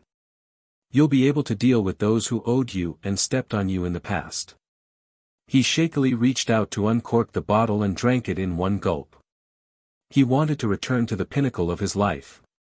Sir Jojo returned to the Eastern Palace at noon and leaned against the window to wait for Mo Lian's return. If she had nothing to do after lunch, she could make a trip home to take a look. However, it hadn't even been half a month since she went to Phoenix Forest for training, so there shouldn't be any major issues at home. Sir Jojo rolled around on the soft couch and looked up to see the Crown Prince entering with furrowed brows. The little fellow immediately jumped up from the brocade couch and ran to her husband's side, reaching out to hug him. Mo Lian was startled and instinctively reached out to catch her body. A smile surfaced on his expressionless face, and he lowered his head to kiss her little face. "Why are you back so early? I thought you'd have to deal with the Mu family's matter until evening. It's a piece of cake for me," the little fellow boasted as she raised her head. "But you, why do you look so worried? Your father gave you a difficult problem again." Mo Lian smiled and glanced at her. He shook his head and pulled her to sit down on the couch. "I received news that a large number of zombies have appeared on the outskirts of Li City, and they've taken over a village in the outskirts. Are you going?" Arbor blinked and looked at the man in front of her with watery eyes. "Not for the time being. The situation should be under control. Third Fu and the rest have already returned from Huiping village. Let him handle this matter. You said before that you subdued an apothecary in Greyfield village." The little fellow leaned into his embrace and said with great interest, "It's that pair of corpse puppets and the apothecary siblings." "Yes." Mo Lian nodded. "I've arranged for the siblings to go to Beiwang Valley for Mr. Su's research." "Why?" Arbor blinked. "Today, I brought back an old woman who was scratched from the Mu family. I took the initiative to find a senior pharmacist in the city to treat her. Sure enough, it has the effect you mentioned." "Yes." Arbor furrowed his brows and pondered for a moment before saying, "It seems that the medicinal power of a high-level alchemist can really suppress the corpse poison. But only for a few days. But this is also a major discovery. Arbor rubbed his face. Lotus, are you worried about the village outside Li City? Do you think that there will be a large-scale outbreak of zombies everywhere? Mo Lien didn't hide it from her and said with a nod, it's extremely likely. I reckon that there will also be an outbreak in Song Province and Ming Province. But I haven't received Duan Yu's message these past 2 days. Oh. The little fellow frowned, somewhat dissatisfied. He's really unreliable. He said that he would send us a message after returning to Tsang Province. Mo Lien couldn't help but chuckle and nuzzle her little head. He'll probably have a lot of troublesome matters once he returns. Chapter 39-35. Their family isn't easy to get along with either. They'll probably cause trouble for him the moment they get back. They might even be ambushed along the way. Arbor looked conflicted. Really? Don't worry, I'll send someone to ask around. There should be news back in 2 or 3 days. Tsang Province was very far from the Divine Continent. It would be considered good if news could be sent back in 2 or 3 days.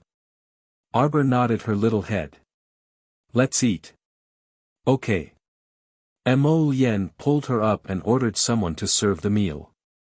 Just as the meal was placed on the table and the two sat down hand in hand, a eunuch rushed in to report. Your Highness, the State Preceptor requests an audience. The little girl's face darkened. Why is the State Preceptor so annoying? Does he have to come and disturb us even when we're having lunch? Mo Lien smiled at her. I'll go and meet him.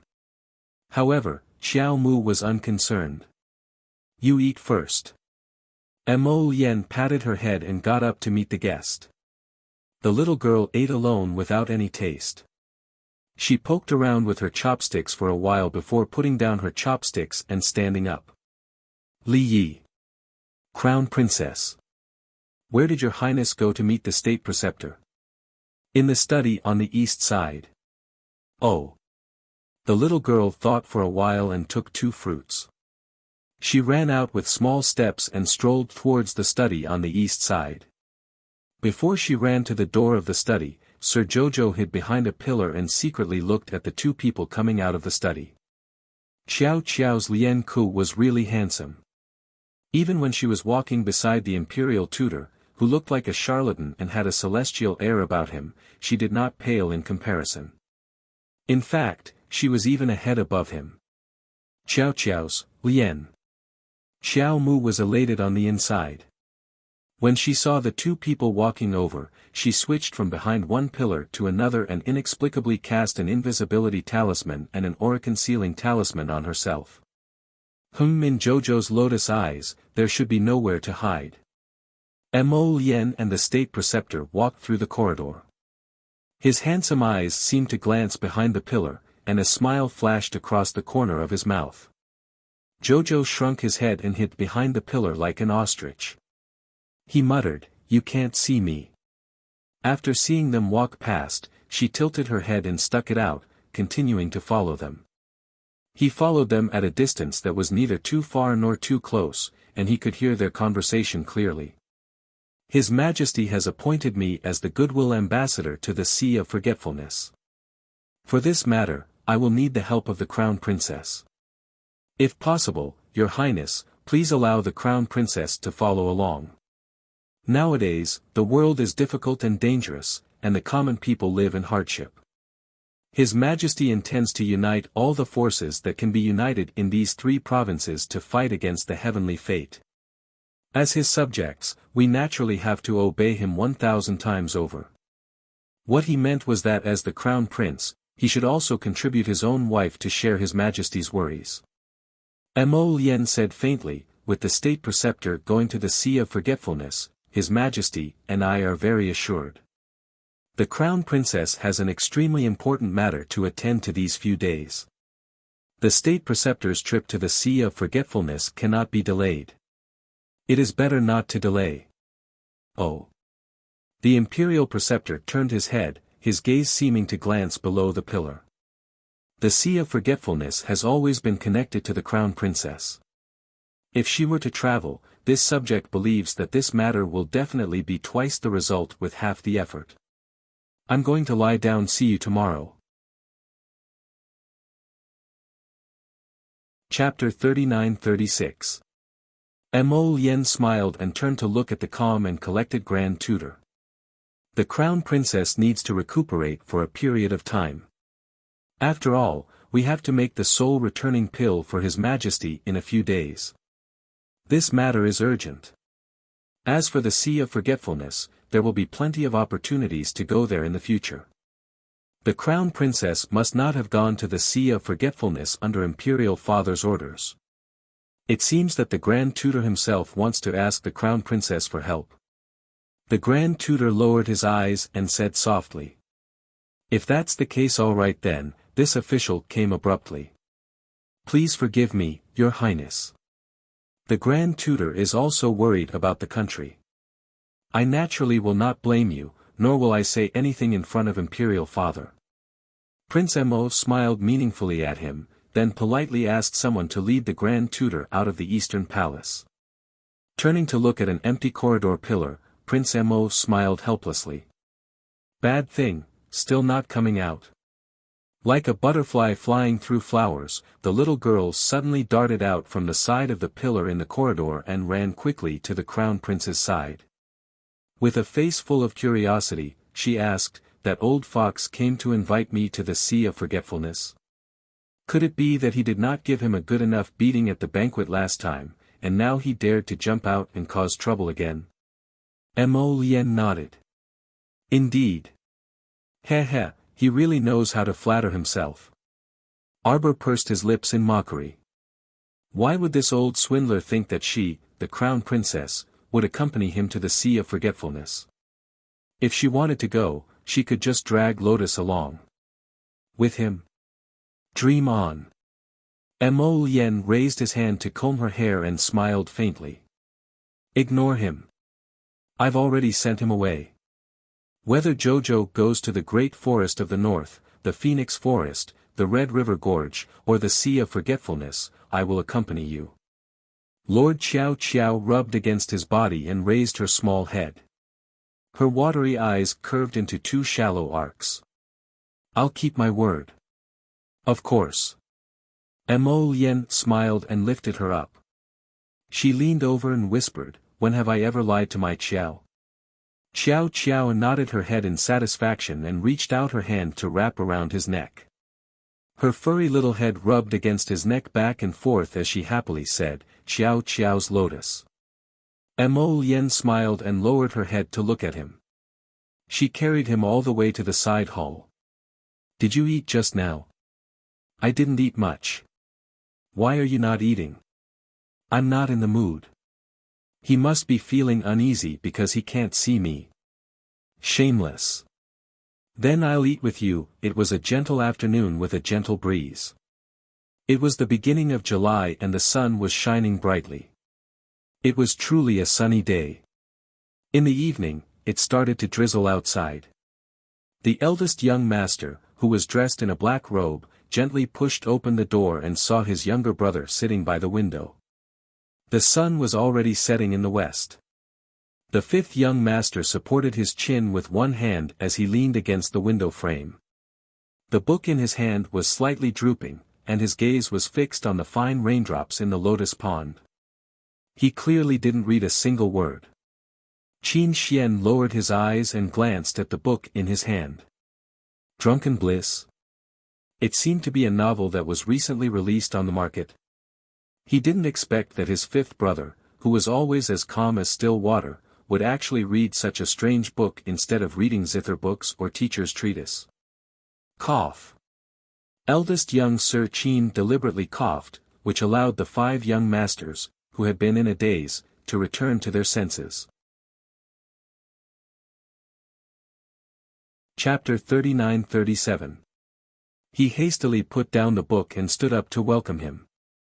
Elder brother. Eldest young Sir Qin glanced at him and pointed at the stool at the side. Sit. Fifth brother, I've already reported seventh brother's actions to father. He will receive the punishment he deserves. Fifth young Sir Qin nodded indifferently, as if he wasn't the slightest bit interested in whether seventh Qin received punishment or what kind of punishment he received. Eldest young Sir Qin glanced at his younger brother's expression and said with a sigh, "Old seventh truly went overboard this time. Don't worry, eldest brother will definitely give you justice." Fifth young Sir Qin shook his head indifferently. "It's all thanks to the stoic face that you were able to recover so quickly this time." At the mention of the little stoic, the eldest young Sir couldn't help but sigh in frustration, and a peculiar emotion entered his eyes. The fifth young Sir's eyes brightened slightly, and his gaze subconsciously shifted to the thin blanket on the bed. Speaking of which, the stoic face's pill arts are unparalleled in the world. Eldest young Sir Qin sighed with emotion. Fifth young Sir Qin lowered his eyes slightly and silently listened to eldest young Sir Qin. After a long time, he finally lifted his head slightly and fixed his gaze on his eldest brother. "Eldest brother, how can I become stronger?" Qin Xian was startled, and his gaze landed on his fifth brother. He looked him up and down. "Why do you ask?" No, I was just asking out of turn." Fifth young Sir Qin was like a child who had done something wrong, and he hastily lowered his head. Eldest young Sir Qin smiled helplessly and lightly patted his younger brother's hand. "Shio, don't mind these things too much. There are also many ordinary people in the divine province. Moreover, you aren't ordinary. With your intelligence and knowledge, you can also stand at the pinnacle of this world." However, he didn't want to always be protected by others. He also wanted to become strong enough to protect others. The eldest young Sir stood up and walked to the window, slowly closing it. "It's windy outside, so it should be a bit chilly tonight. Will it be cold with a thin blanket like yours?" The fifth young Sir stroked that furry blanket and shook his head indifferently, murmuring softly, "It's very warm." Qin Xian turned around and looked at him with a slightly surprised gaze. Sangzhou Imperial Resting Palace. It was already late at night. The great emperor closed the booklet in his hand and asked coldly, "Is he still here?" The head eunuch who accompanied them knelt on the ground, trembling. He nodded and said, "The fourth prince has been in the lonely mountain imperial mausoleum for a day and a night. The rain doesn't look like it's going to stop anytime soon. Let him be." Emperor Tsang angrily threw a scroll to the ground. It's hard to achieve great things when you're in the throes of love. When the child was 8 years old, he showed great talent. The Tsang Emperor's face was filled with anger as he recalled. He had originally thought that if he was given proper training in the outside world, he would definitely become a dragon. Who would have thought that he would become worse and worse? The head eunuch could only lower his head and advise in a low voice, "Your Highness is still young, and you've just experienced Her Highness's funeral. It's normal for you to take things too hard." The Tsang Emperor snorted coldly. "How can you handle major matters if you're indecisive?" Cough, cough, cough. "Your Majesty." The head eunuch hurriedly stepped forward and said, "Please take care of your body." Emperor Tsang waved his hand at him. His cold face was covered with faint anger. "Your Majesty, Your Majesty." A eunuch outside hastily reported, "Marquis Yanqing has slipped through the night and requested an audience with Your Majesty." Chapter 39-38. The Zhangzhou Emperor pinched the space between his eyebrows with a grumpy expression. He was still worried about his son's matter. Now that Xinghe came, he didn't know what he was up to. Did he think he had so much time to deal with their trivial matters? He wanted to ask the eunuch to send him away, but Xinghe came in on his knees crying. When he saw the Zhangzhou Emperor, he burst into tears, "Your Majesty, Your Majesty. Please help me, Your Majesty. My Xiang Chang is gone." Sob, sob, sob, sob. The Zhangzhou Emperor's glaring eyes suddenly narrowed. He pinched his eyebrows and pressed his aching head. Didn't Xiang Chang go to Phoenix Forest with the Imperial Academy? What happened? "Your Majesty, Your Majesty." Someone set up an ambush on the way back from Xiangchang and chased her for 1,000 miles. And Xingho cried. Your Majesty, you didn't see Xiangchang's appearance when she came back. There was almost no good flesh on her body. Woo woo woo, Your Majesty, please uphold justice for us father and daughter. The murderer must be severely punished. The Zhangzhou Emperor asked patiently, then do you know who the murderer is? I know. And Xingho glared and said angrily, the secret guards who chased her along the way are all from the Divine Prefecture. Although I didn't find any flaws in them, it must be the Crown Princess of the Divine Prefecture who has a grudge against Xiangchang and such a powerful force. And Xingho was sobbing, with snot and tears running down his face.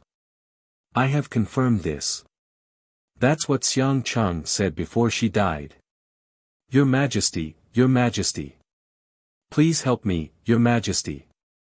The Zhangzhou Emperor's head was about to explode, but now he was even more annoyed by his crying.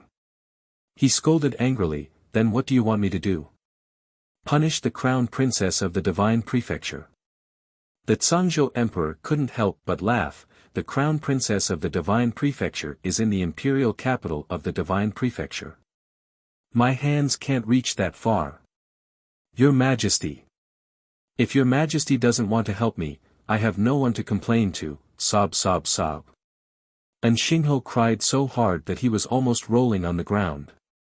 Grand Eunuch Lai Fu hurriedly ran forward a few steps and advised in a low voice, Marquis, please don't continue to be unreasonable.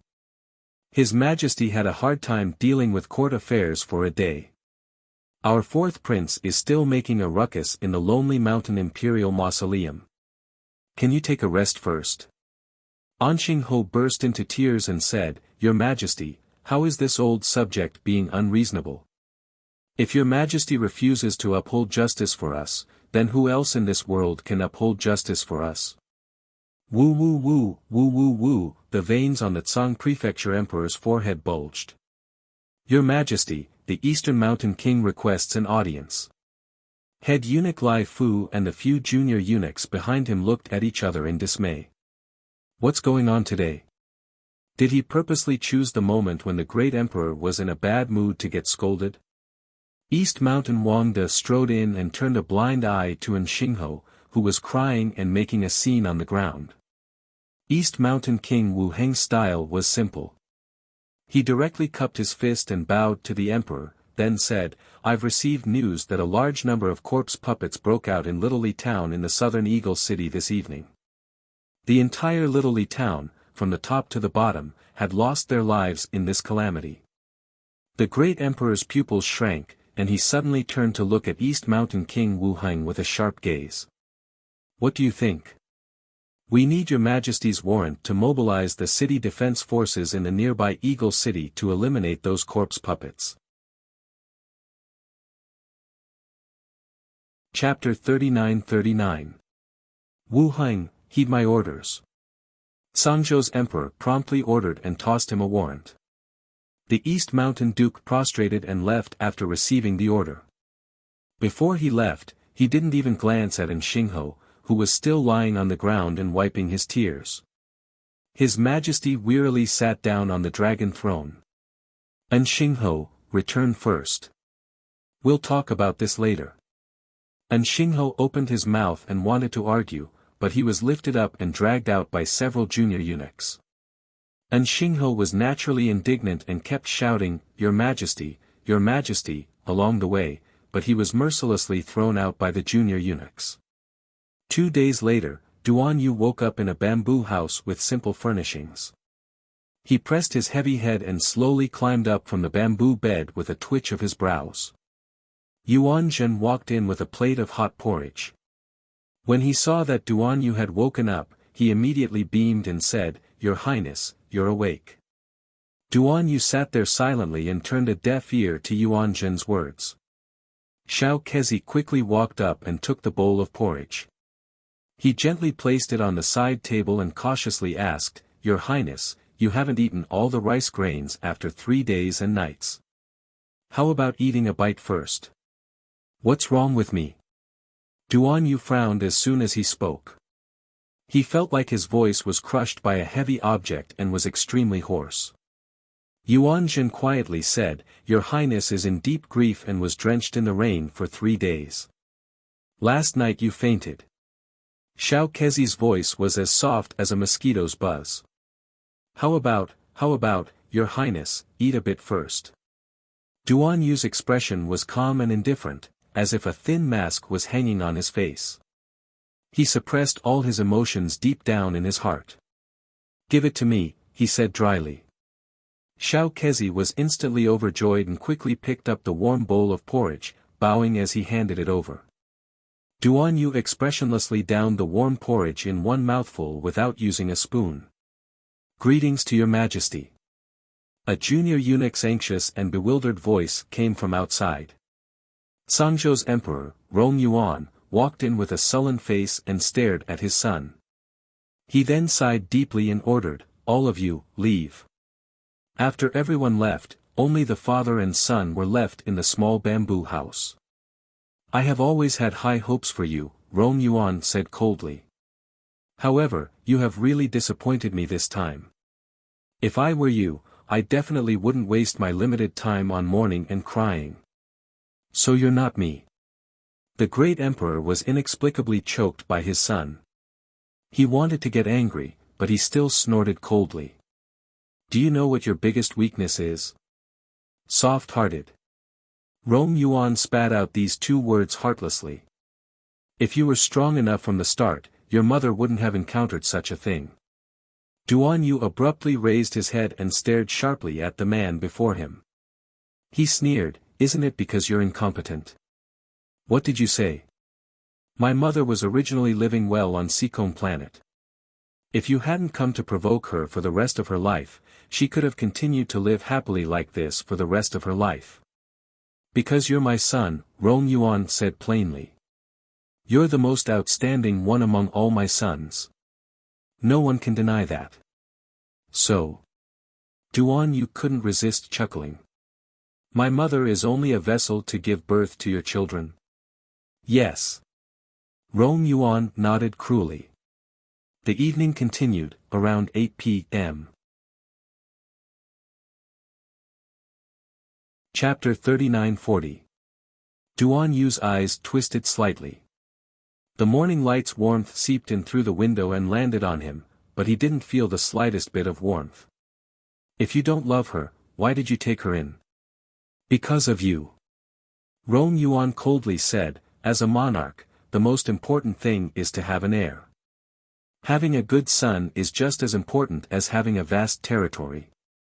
So," he sneered, "you cast a wide net and focused on catching fish." Rong Yuan nonchalantly nodded. "Naturally, you will also be like this in the future." "I won't."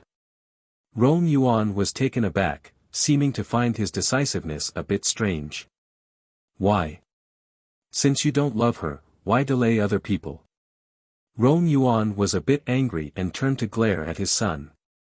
He coldly said, "Then work harder and marry the one you love." Duan Yu didn't speak for a long time.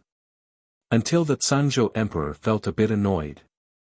He pushed the crease between his brows and coldly asked, "What else do you want to ask?"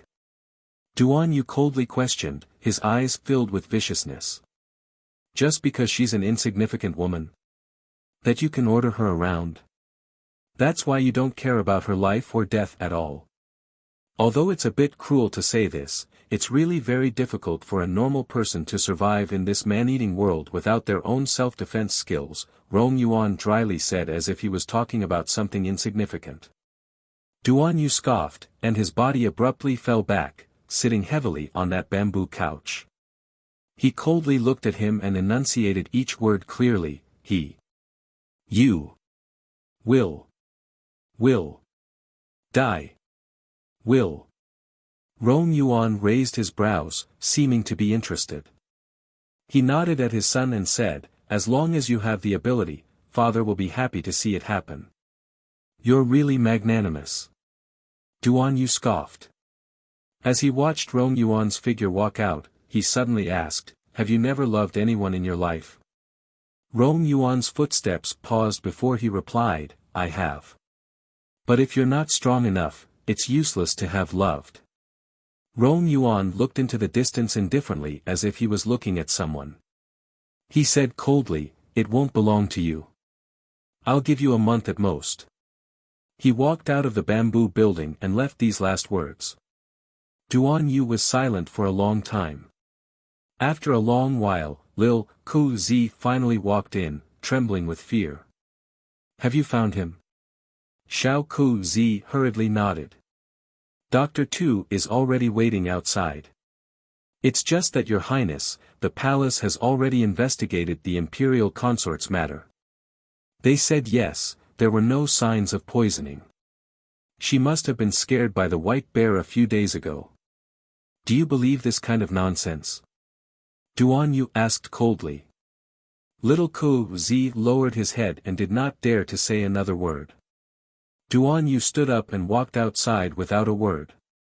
Outside the bamboo house, a woman was dressed in green. Her makeup was clean and simple.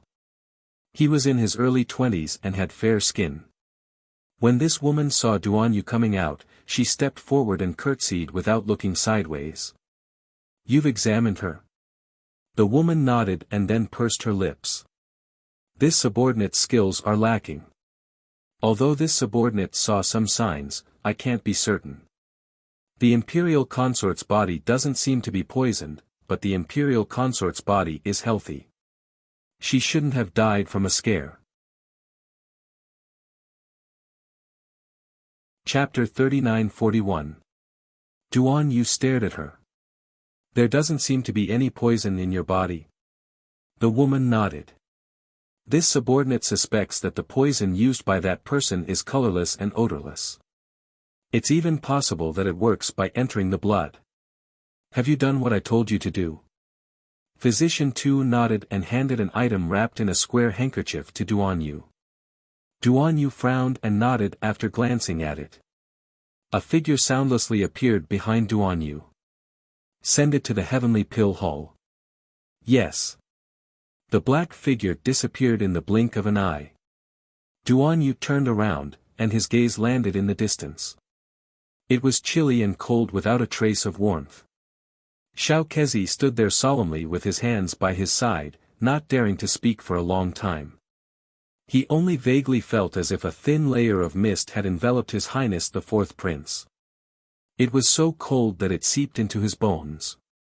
He gazed at the mountains in the distance that were all beneath his feet. After a very, very long time, Duan Yu finally took a step forward. It was merely a small step, but it seemed to have exhausted all the strength in his body his mother had left, and he would no longer have a mother for the rest of his life.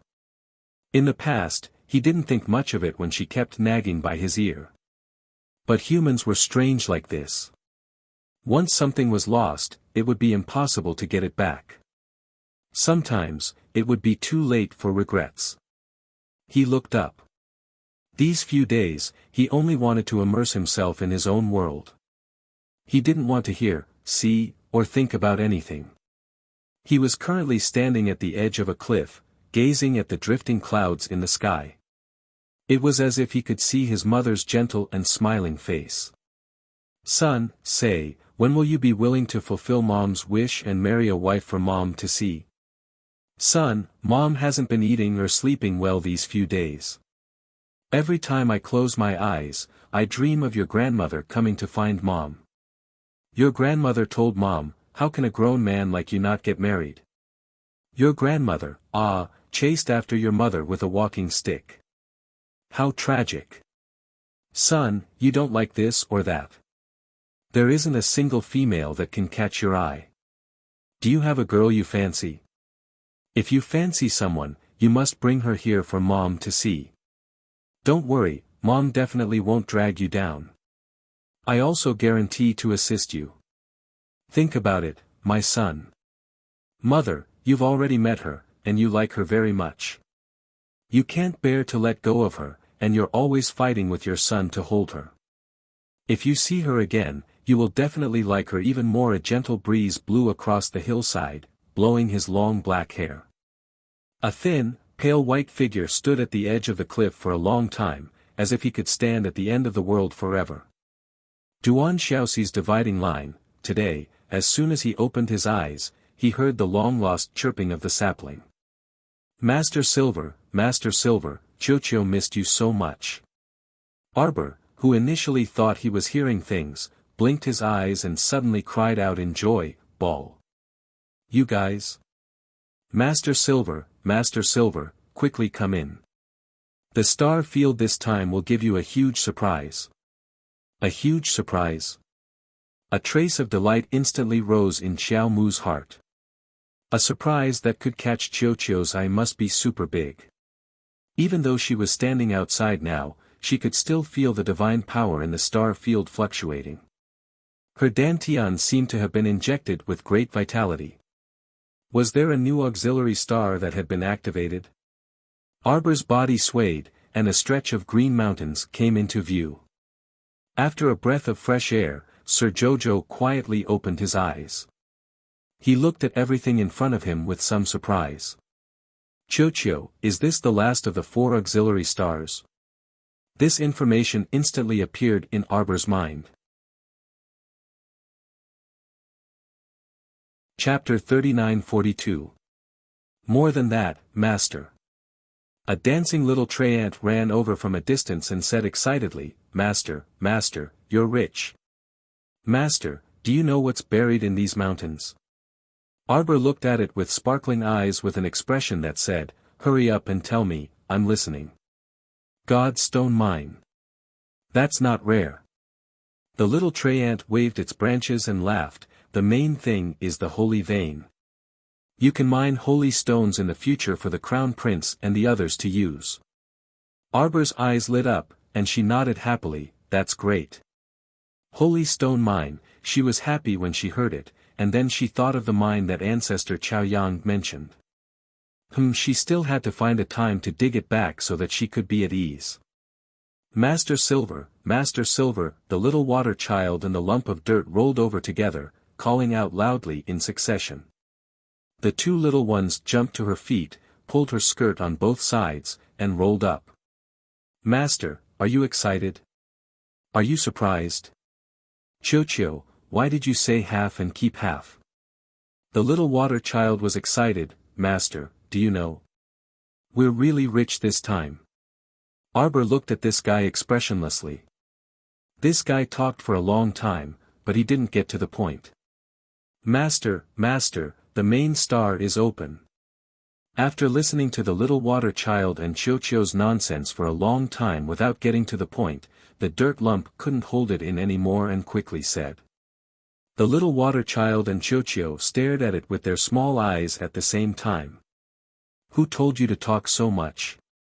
They also wanted to tell Master about this. Arbor heard it and immediately became energetic. She glanced at the continuous mountains under her feet. I'll name this place Mountain Star. What do you think? Master, you have a good name. The little water child immediately flattered and raised both hands and feet in agreement without hesitation. Master. The little dirt lump rolled to Arbor's neck and rubbed against it. Master, take us to the main star to have a look. After the main star was opened, the 3 of them felt a majestic power spread out from the main star. Once something got close, it would be pushed away. In other words, the main planet seemed to only welcome its master, Jojo, and did not like foreign contact at all. All right. Arbor nodded and immediately put the 3 on his body. Just as he was about to move, he suddenly saw a small vortex appear beside him. In an instant, Mo Lien appeared beside her with a smile on her face. Jojo. You're back. Arbor jumped forward, grabbed his hand, and said delightedly, just in time. Come with me to the main planet. Mo Lien was stunned. She looked up at the mountains around her. Isn't this a new planet? Why, 2 this time? Arbor nodded, held his hand, and said, the main star is also open. Qiuqiu said that even they can't enter the main planet. Only I can take you in. The little lady's slightly tsundere expression made Mo Lien want to laugh. A long time ago, the little girl had to rely on Qiuqiu to enter the star sector. Now that she knew that Qiuqiu and the others could not enter the main planet and had to rely on her to bring them in, she immediately felt satisfied. Lotus, who was observant, immediately nodded and praised, "My Jojo is the best. Jojo, quickly take us in to have a look. The environment of the main planet must be very good." Arbor nodded. This time, she did not keep them in suspense and pulled Mo Lian's hand. Chapter 39-43. Arbor carried little water child, soil lump, and Qiuqiu. With a thought, he immediately appeared on the main planet. What entered his sight was a winding jade river that was green like water but not water. It was like a jade belt river that slowly extended into the distance. It was a dragon. No. It was not a dragon. It was a half-liquid dragon that was glowing with pearls and was as graceful as a stream. As the breeze blew in, everyone smelled a refreshing fragrance that was extremely pleasant to the nose. Arbor held Mo Lian's hand and ran forward. He lowered his head and looked at the flowing light under his feet. "Wow, what is this?" Little water child had a surprised expression on his face. He stretched out his little arms and legs and ran forward. "Look at it, it's so delicious." That soft crystal rippled with a natural green color. Just looking at it would greatly increase one's appetite. Jade dragon? This term suddenly popped up in Arbor's mind, and his eyes lit up with excitement. It was a jade dragon. It could be used to refine pills. If it was dug out and eaten directly, it would only be a small amount. The size of a fingernail was equivalent to the effect of 10 divinity pills. If it was used to refine saint-level pills to increase the cultivation of the transcendent realm, the little girl's eyes lit up as she turned to look at her husband. "Do you want to try it? Let's each have a spoonful." "Yay, yay." Before Mo Lian could reply, Qiuqiu and the little water child had already danced and cheered loudly on the other end. Arbor curled his lips and took out 4 small spoons from his inner world and handed them to each of them. He took another one and held it in his hand. Then, 2 big ones and 3 small ones stood at one end of the Jasper Heaven Jade Dragon. They stared at the jade-like object that was as green as a stream. "Master, it's time to eat." Qiuqiu shouted and was the first to run over. He used a small spoon to dig out a piece and immediately put it into his mouth, chewing it.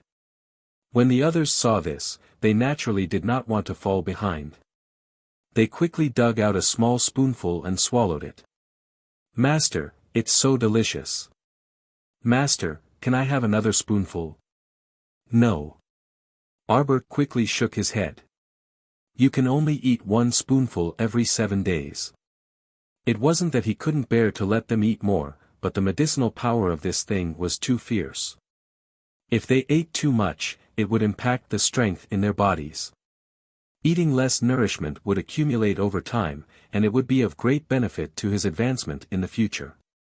Afraid that the saplings would not understand and secretly eat it behind his back, Sir Jojo hurriedly said, "This Jasper Sky Jade Dragon is good, but you can't eat too much of it. If you eat too much, your body won't be able to take it. The impact will tear you apart from the inside. Because your essence, energy, and spirit can't keep up with this kind of violent increase in speed. If you increase too quickly, it will cause the divine power in your body to become chaotic. Explode." The little tree ant obediently put down the spoon and nodded its little head with a serious expression. Jojo didn't know what was going on with Lotus, but Sir Jojo himself felt that his realm had loosened a little. If he immediately went into seclusion now, he should be able to advance by a small realm. This was only a small spoonful of Jasper Sky Jade Dragon. A certain someone was excited and wanted to take a good look at the situation of this main planet, so he put aside the matter of advancing in realm. "Come, let's walk further in. I have a very familiar feeling." Arbor pulled Mo Lian's hand and quickened his pace, following the direction of the Jasper Sky Jade Dragon. She had definitely been to this place before. The 8th night watch ended. Chapter 39-44. Arbor's anxious mood immediately infected Mo Lien and the 3 little ones. The crown prince's hands drooped slightly and allowed his little wife to hold his hand. He was almost running forward. The jade dragon was emerald green, winding its way to a courtyard that was surrounded by fresh flowers and blooming green flowers. It gently embraced the entire courtyard. It was as if a pearl in the sea was being treated so gently. Xiao Mu slowly halted her steps and reflexively gripped her husband's fingers, her eyes glistening with moisture. Pushing open the courtyard door that was covered in green plants, it was as if she had pushed open a memory locked in the depths. Following the trail of medicinal fragrance, Xiao Mu slowly walked forward and stared fixedly at a tree in the middle of the courtyard. "Master, will I grow tall?" "Of course you'll grow tall. You're 7 years old now. Let's plant this osmanthus tree. 10 years later, you'll be 17 years old, and it'll be 10 years old. 10 years will pass in the blink of an eye. By then, you'll have grown up, and I'll be old as well. Then little treasure will make you beauty pills. This way, master will never grow old." Arbor stared at the tree in a daze. Her little hand could not help but touch it and gently caress the bark. The moment she raised her head, a breeze blew past her face. The fragrance of osmanthus and the fine petals were scattered. This place seemed to carry too many of her memories. As a result, with every step she took, she seemed to be able to see those familiar figures smiling and waving at her. Arbor pushed open the door of the room and stood quietly at the door. She looked at her gorgeous and dignified boudoir. Her fingers touched the long screen window engraved with green bamboo and the blooming autumn moon begonia in front of the window. She gently swept the spotless windowsill and touched the beauty couch in front of the window. Her gaze was fixed outside the window. She watched quietly and almost didn't blink. Swords are murder weapons. The moment you draw your sword, you should realize this. Disciple, villains like to talk a lot of nonsense. When we subdue the enemy, don't be long-winded with them. Making them shut up forever is the best choice. I point my sword at the sky. What can the sky do to me? She stood there, looking out the window with a calm expression. It was as if she could see 2 incomparably beautiful figures, faintly discernible, like butterflies flying through flowers. 2 swords clashed rapidly, making clanging sounds. She moved her gaze away from the screen and walked out. Her small hand gently pushed open the door to the study next door and walked in.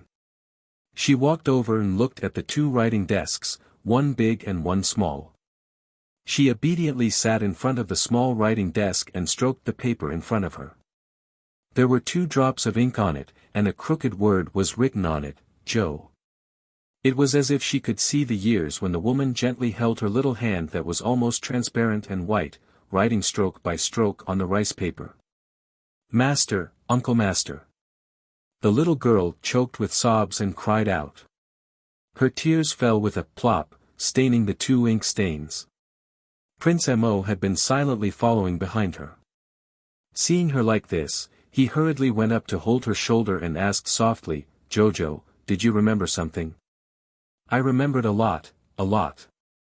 Arbor choked and said softly, "I don't know why my soul exploded.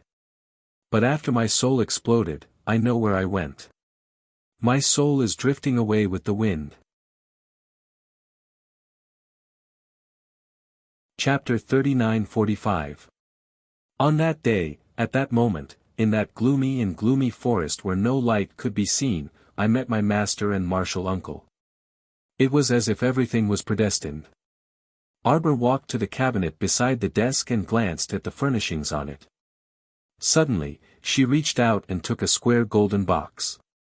She opened the lid of the box and her gaze fell on the golden beans that were neatly arranged in a row. Sir Jojo slowly reached out and picked up a golden bean. Suddenly, he threw it out of the window. Bang! After a sound was heard, a terrifying power suddenly burst out from the golden beam. A golden statue that was more than 10 meters tall suddenly appeared at the window. Arbor hugged the golden box tightly.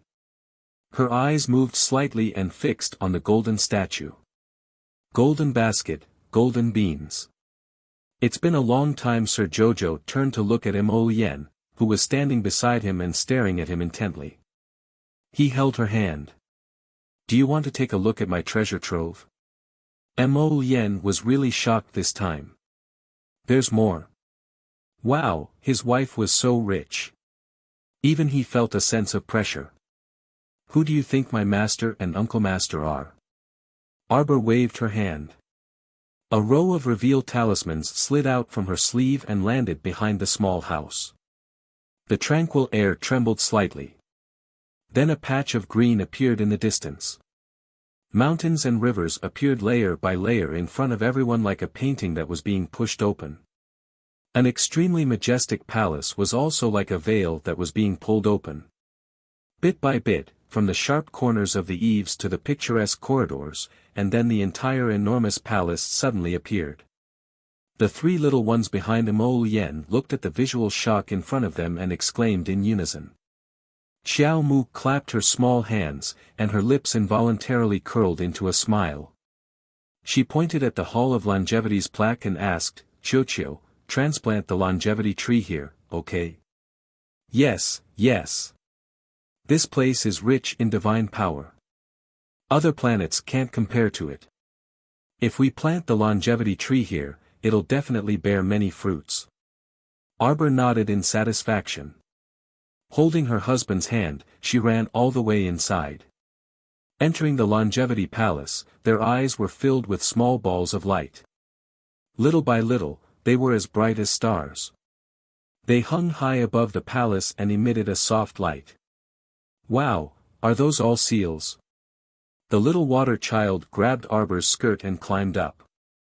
He sat high up and looked up at the balls of light above the dome. Xiao Mu flew up and grabbed one of the light orbs with her small, fair hand. She peeled off the outer layer of light and took out a cyan light short sword. After brandishing it a few times, she floated to the ground and walked to Mo Yen's side with her sleeves fluttering. Hubby, this is for you. Xiao Mu blinked her large eyes as she presented that green-edged short sword to Mo Yen. Good sword. Mo Yen's eyes flickered. She raised her hand and took the short sword. She swiped it in the air and a long strand of hair was cut from the middle. It floated to the ground and flew far away. This is... Mo Yen's eyes flickered. She reached out and touched the short sword. Her eyes were slightly shocked. This short sword was made too perfectly. There were 3 pieces of gemstones on the hilt. But she could feel the flow of energy in them. Speed up, attack speed, and also a strange power. Mo Yen tested it out with the short sword, and his figure instantly flashed to a location 10 meters away. Chapter 3946. The Crown Prince's eyes flashed with shock as he looked at his wife. The power of space. Arbor nodded her head like a chick pecking at rice. Does my husband like it? This is the origin returning weapon made by Martial Uncle. She paused and tilted her head. That's right. It's equivalent to a holy weapon here. As expected of a master's product. The Crown Prince sighed at his own inferiority. Jojo's master was too powerful. Just the crafting of this dagger was enough to show how powerful he was. Wife. The Crown Prince flashed to Xiao Mu's side and pulled her into his embrace. He nuzzled against her and said, Hubby will like whatever you give hubby. Jojo blinked. Where's the dog poop? Mo Yen was speechless. Why was this little guy such a killjoy? Shouldn't her husband be smiling shyly at him and then pouncing on him for a kiss when he was whispering sweet nothings? Arbor was obviously in a good mood. She tugged on Mo Yen's arm and revealed a rare smile. I'm just kidding. Why would I give you dog poop? You're Jojo's Ren, the most important person to Jojo. Jojo will give you anything you like. The little guy hooked his arm and dragged him to the second floor. The second floor was even more dazzling. It was gorgeous and stunning. Rows of colorful medicine bottles floated in front of them. Each color was arranged in a small square and there were about 1,000 bottles of each type. Arbor held her husband's hand and rummaged through the floor for a long time.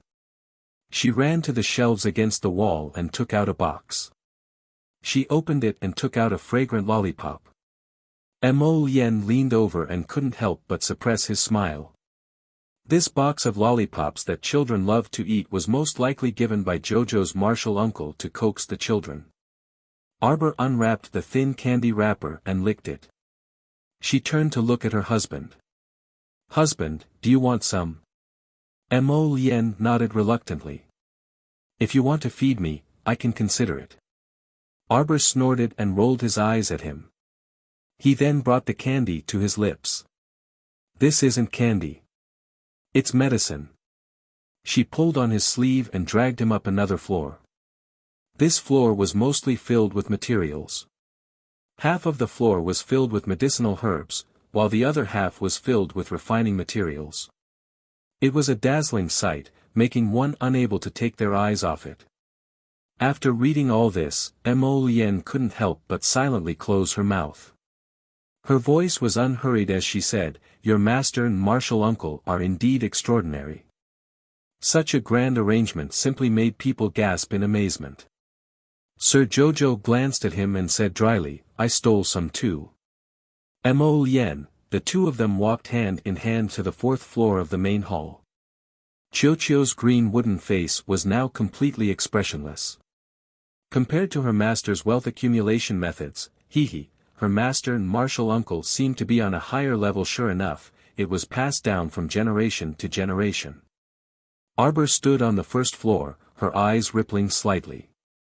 She looked up at the balls of light and seemed to be searching for something. Compared to the first two floors, the medicine and materials were arranged neatly and orderly. On this floor, the balls of light of various sizes floated up and down, appearing much more disorderly. Looking at his wifey's happy face as she shuttled back and forth between the balls of light, Mo Lien pursed his lips and smiled slightly. Digging for treasures was indeed the most suitable thing for his wifey. Arbor slowly approached two of the balls of light. Chapter 39:47. She reached out and took it down, her eyes filled with warmth and gentleness. Arbor stared deeply at the little thing wrapped in the two halos and reached out to touch it. But very quickly, her hand was repelled by the power of the seal. This is... Mo Lien walked forward and looked at the snow-white thing inside the seal. She saw a small snow-white thing curled up inside, but she couldn't see its face. Arbor put down her little hand and sighed softly. When I first met Master cut it out from its dying mother's body. It was born before a month, and its congenital deficiency made it grow very slowly. Arbor said lightly. It's a white unicorn, very beautiful. It was rare for the little guy to praise something beautiful. Mo Lien heard this and raised her eyebrows vigilantly.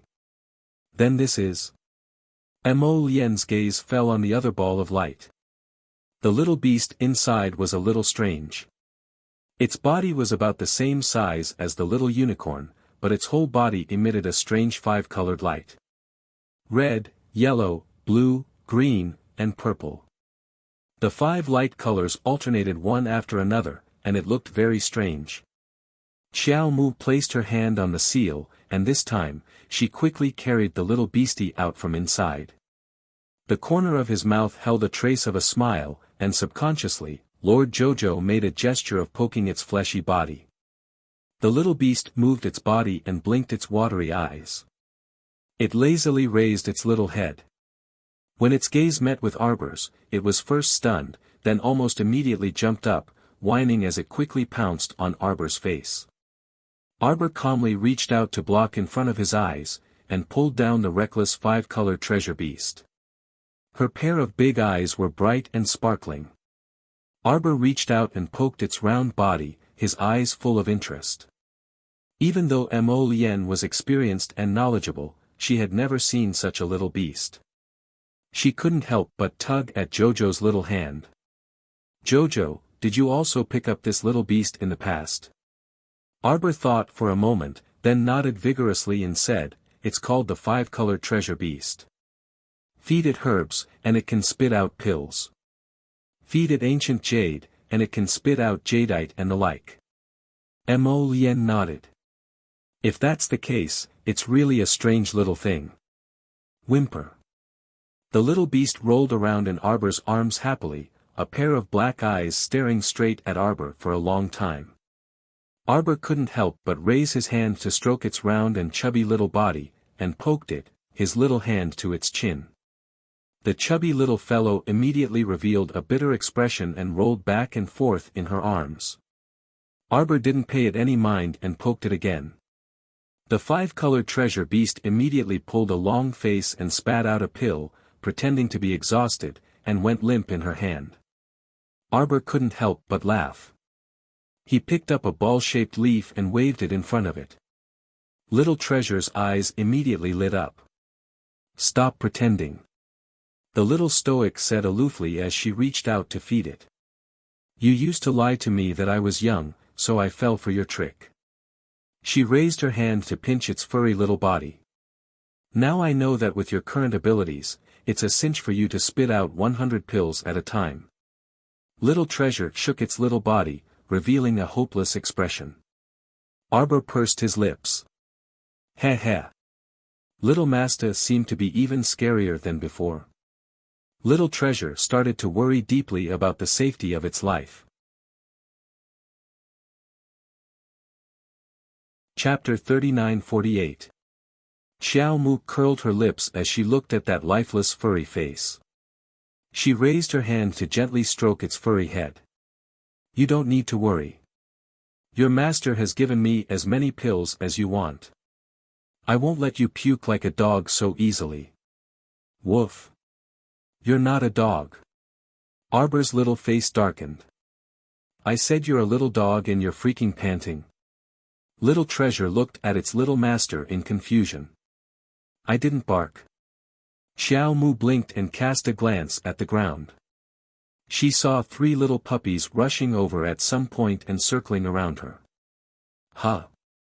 Didn't they say that no external objects could get close to her main planet? What were these 3 doing? Were these 3 dogs or not?" Xiao Mu couldn't figure it out no matter how hard she racked her brains. Seeing those 3 hopping over and biting her skirt, the little fellow helplessly swung her legs before poking Little Treasure again, causing it to pitifully spit out 2 more pills. She gathered 3 pills and threw them to the 3 little fellows. The 3 little puppies were satisfied. Arbor glanced at the top floor of the palace and said hesitantly to Mo Lien, "Let's go out first." "Okay." Prince Mo nodded. His little wife held his hand and led him out of the magnificent palace. Xiao Mu's finger twitched, and it didn't take her long to drag the rowdy crowd to her side. "Wow! Why is there a palace here? Little sister-in-law, what is this place? We couldn't even enter this planet just now." Limitless Blade and the others were yelling, causing the little fellow to feel a little uncomfortable. "Too noisy." The venerable Peach Blossom Immortal closed his fan with a smile and smacked the back of Dao Wuji's head. "Shut up." Then he blinked and looked at Jojo. "Jojo, is this the main planet? This place is indeed rich in divine power." The Peony Fairy said.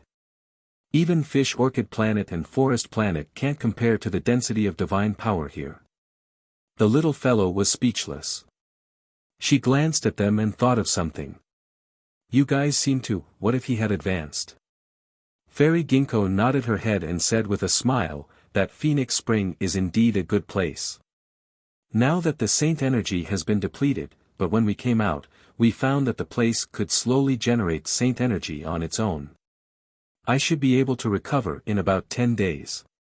Holy Sun Mi Yen smiled and nodded. "It is indeed a good place. Jojo was a little embarrassed. Speaking of the Phoenix Spring, she felt a little guilty. It was not that she had to take the Phoenix clan's treasure, but the situation was critical. He Chen and the others were all cultivating in the Phoenix Spring. If he did not capture them in time and bring them back to the forest planet, they would all sink to the bottom of the water. Jojo, let's go. The venerable Peach Blossom Immortal tilted his head and glanced at Mo Yen, who looked like a door god. Prince Mo casually glanced back and snorted. Dao Wuji asked curiously, "What's in this palace?" It was a grand sight, so there must be something extraordinary inside. Don't worry about the palace for now. If Jojo doesn't go there, he'll turn the world upside down. Arbor blinked in confusion. What's the matter? Let's go to the forest planet. He Chen's mouth twitched in amusement. Your 800 gold figures are about to fight with someone. Arbor was very puzzled. With a wave of her hand, she and the others arrived at the forest planet. The Phoenix Spring was currently shrouded in layers of faint halos. Arbor subconsciously reached out to touch it, but her fingers were pushed away by a repelling force. Before the Saint energy recovers, the Phoenix Spring cannot be opened. Chapter 39-49. Arbor nodded and tilted her head to listen. There seemed to be the sound of wind whistling nearby, accompanied by the sounds of birds chirping. The little fellow was astonished and hastily ran with everyone to a hillside behind Phoenix Spring. At first glance, it really was quite lively. The 800 gold figures that she had casually stored inside were currently pacing back and forth on the hillside. To be precise, they were fighting a group battle with two beasts, one black and one purple, that were shrieking fiercely in the air. The purple was bewitching, while the black was pure. The two beasts fluttered their long tail feathers as they flew back and forth in the air, sometimes high and sometimes low. There was also a little white squirrel joining in the fun on the side. It raised its tail and whipped it from time to time as it stared at the two birds flying back and forth in the air, chirping angrily. Rustle, rustle, rustle. With a light movement, a little white snake suddenly darted out from the underbrush, the little golden crown on its head shining brightly under the sunlight. Arbor's footsteps quickened, and she hastily reached out to catch the little white snake that flew over with a swish. A faint smile curled on her lips. Ming, you're awake. The little white snake happily rolled around in the little stoic's hands. Mo Yen and Ji Chen couldn't help but frown and roll their eyes when they saw its appearance. Please, you're a proper holy beast. Don't act cute every time you see a little girl. The little white snake had previously swallowed a divine beast and entered a state of deep sleep to advance. Right now, it was very obvious that it had reached the peak of the late stage of the growth stage. Even the venerable Peach Blossom Immortal had to think twice before going up against such a powerful holy beast. You have the nerve to act cute. Acting cute every time you see a little girl. What's going on?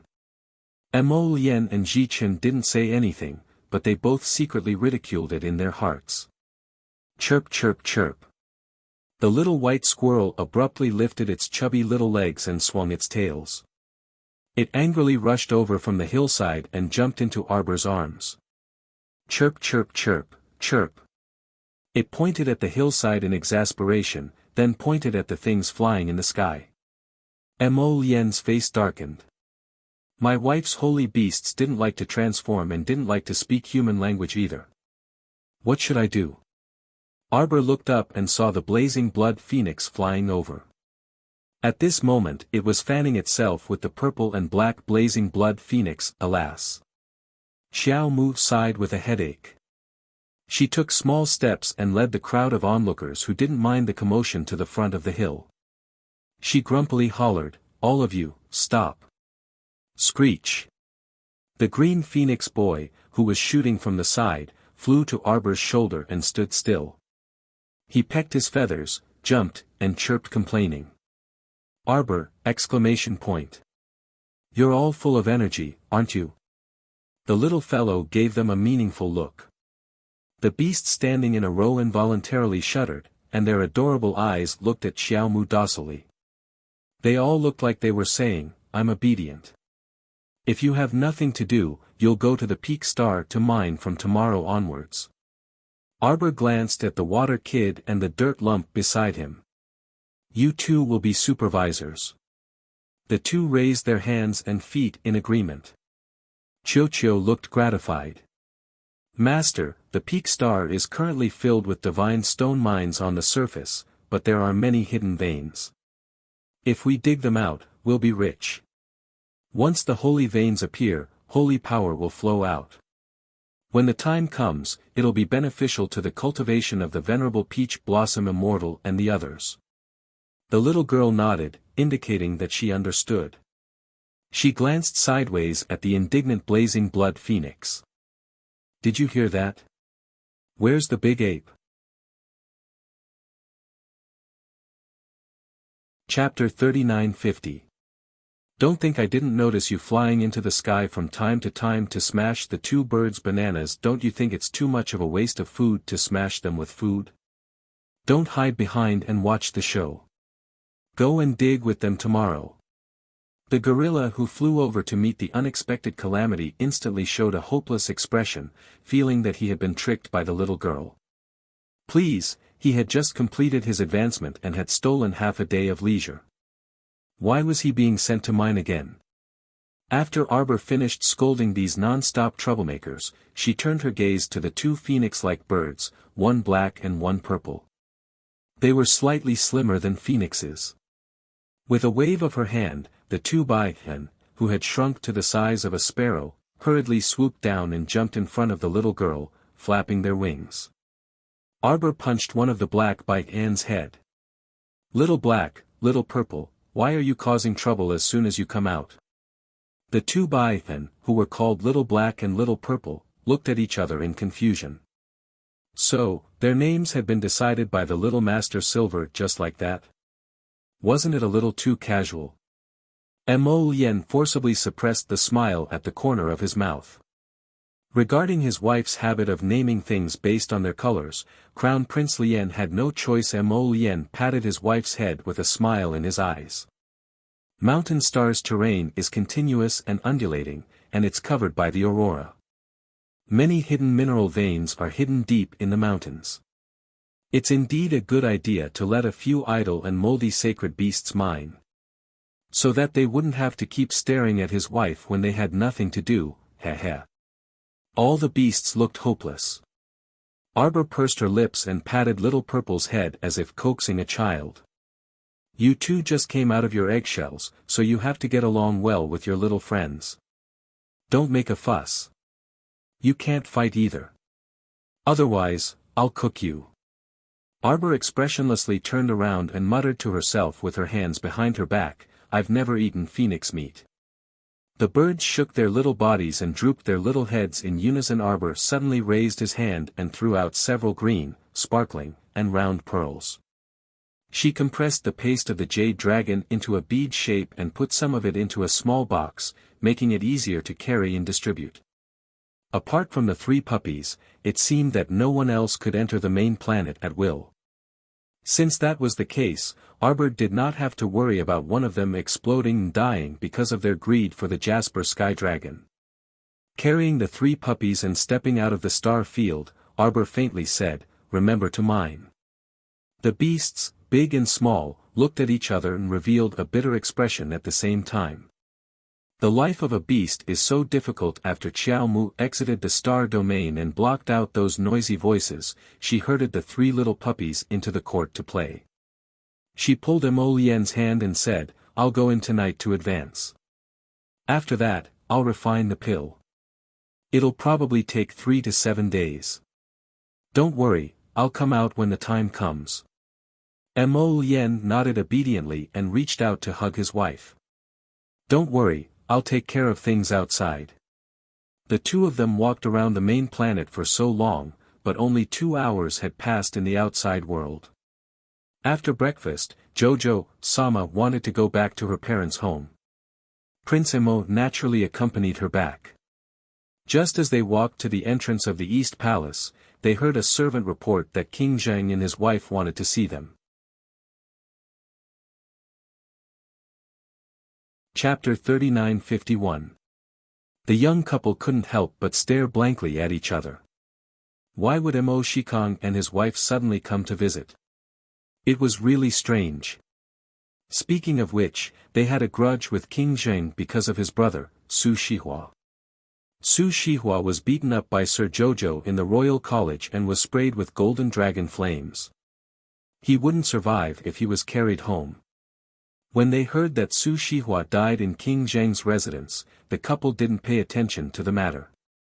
Whether this person died or not, it had nothing to do with her. In any case, she had left him alive at that time. It could be considered a favor to the old emperor. That was what Xiao Qiao thought. As for what the emperor thought, it didn't seem to matter. So annoying. Sir Jojo pursed his lips. He still wanted to go home and eat his mother's cooking. With Mo Shikong and his wife stirring things up, it seemed like his plan to go home today would be ruined.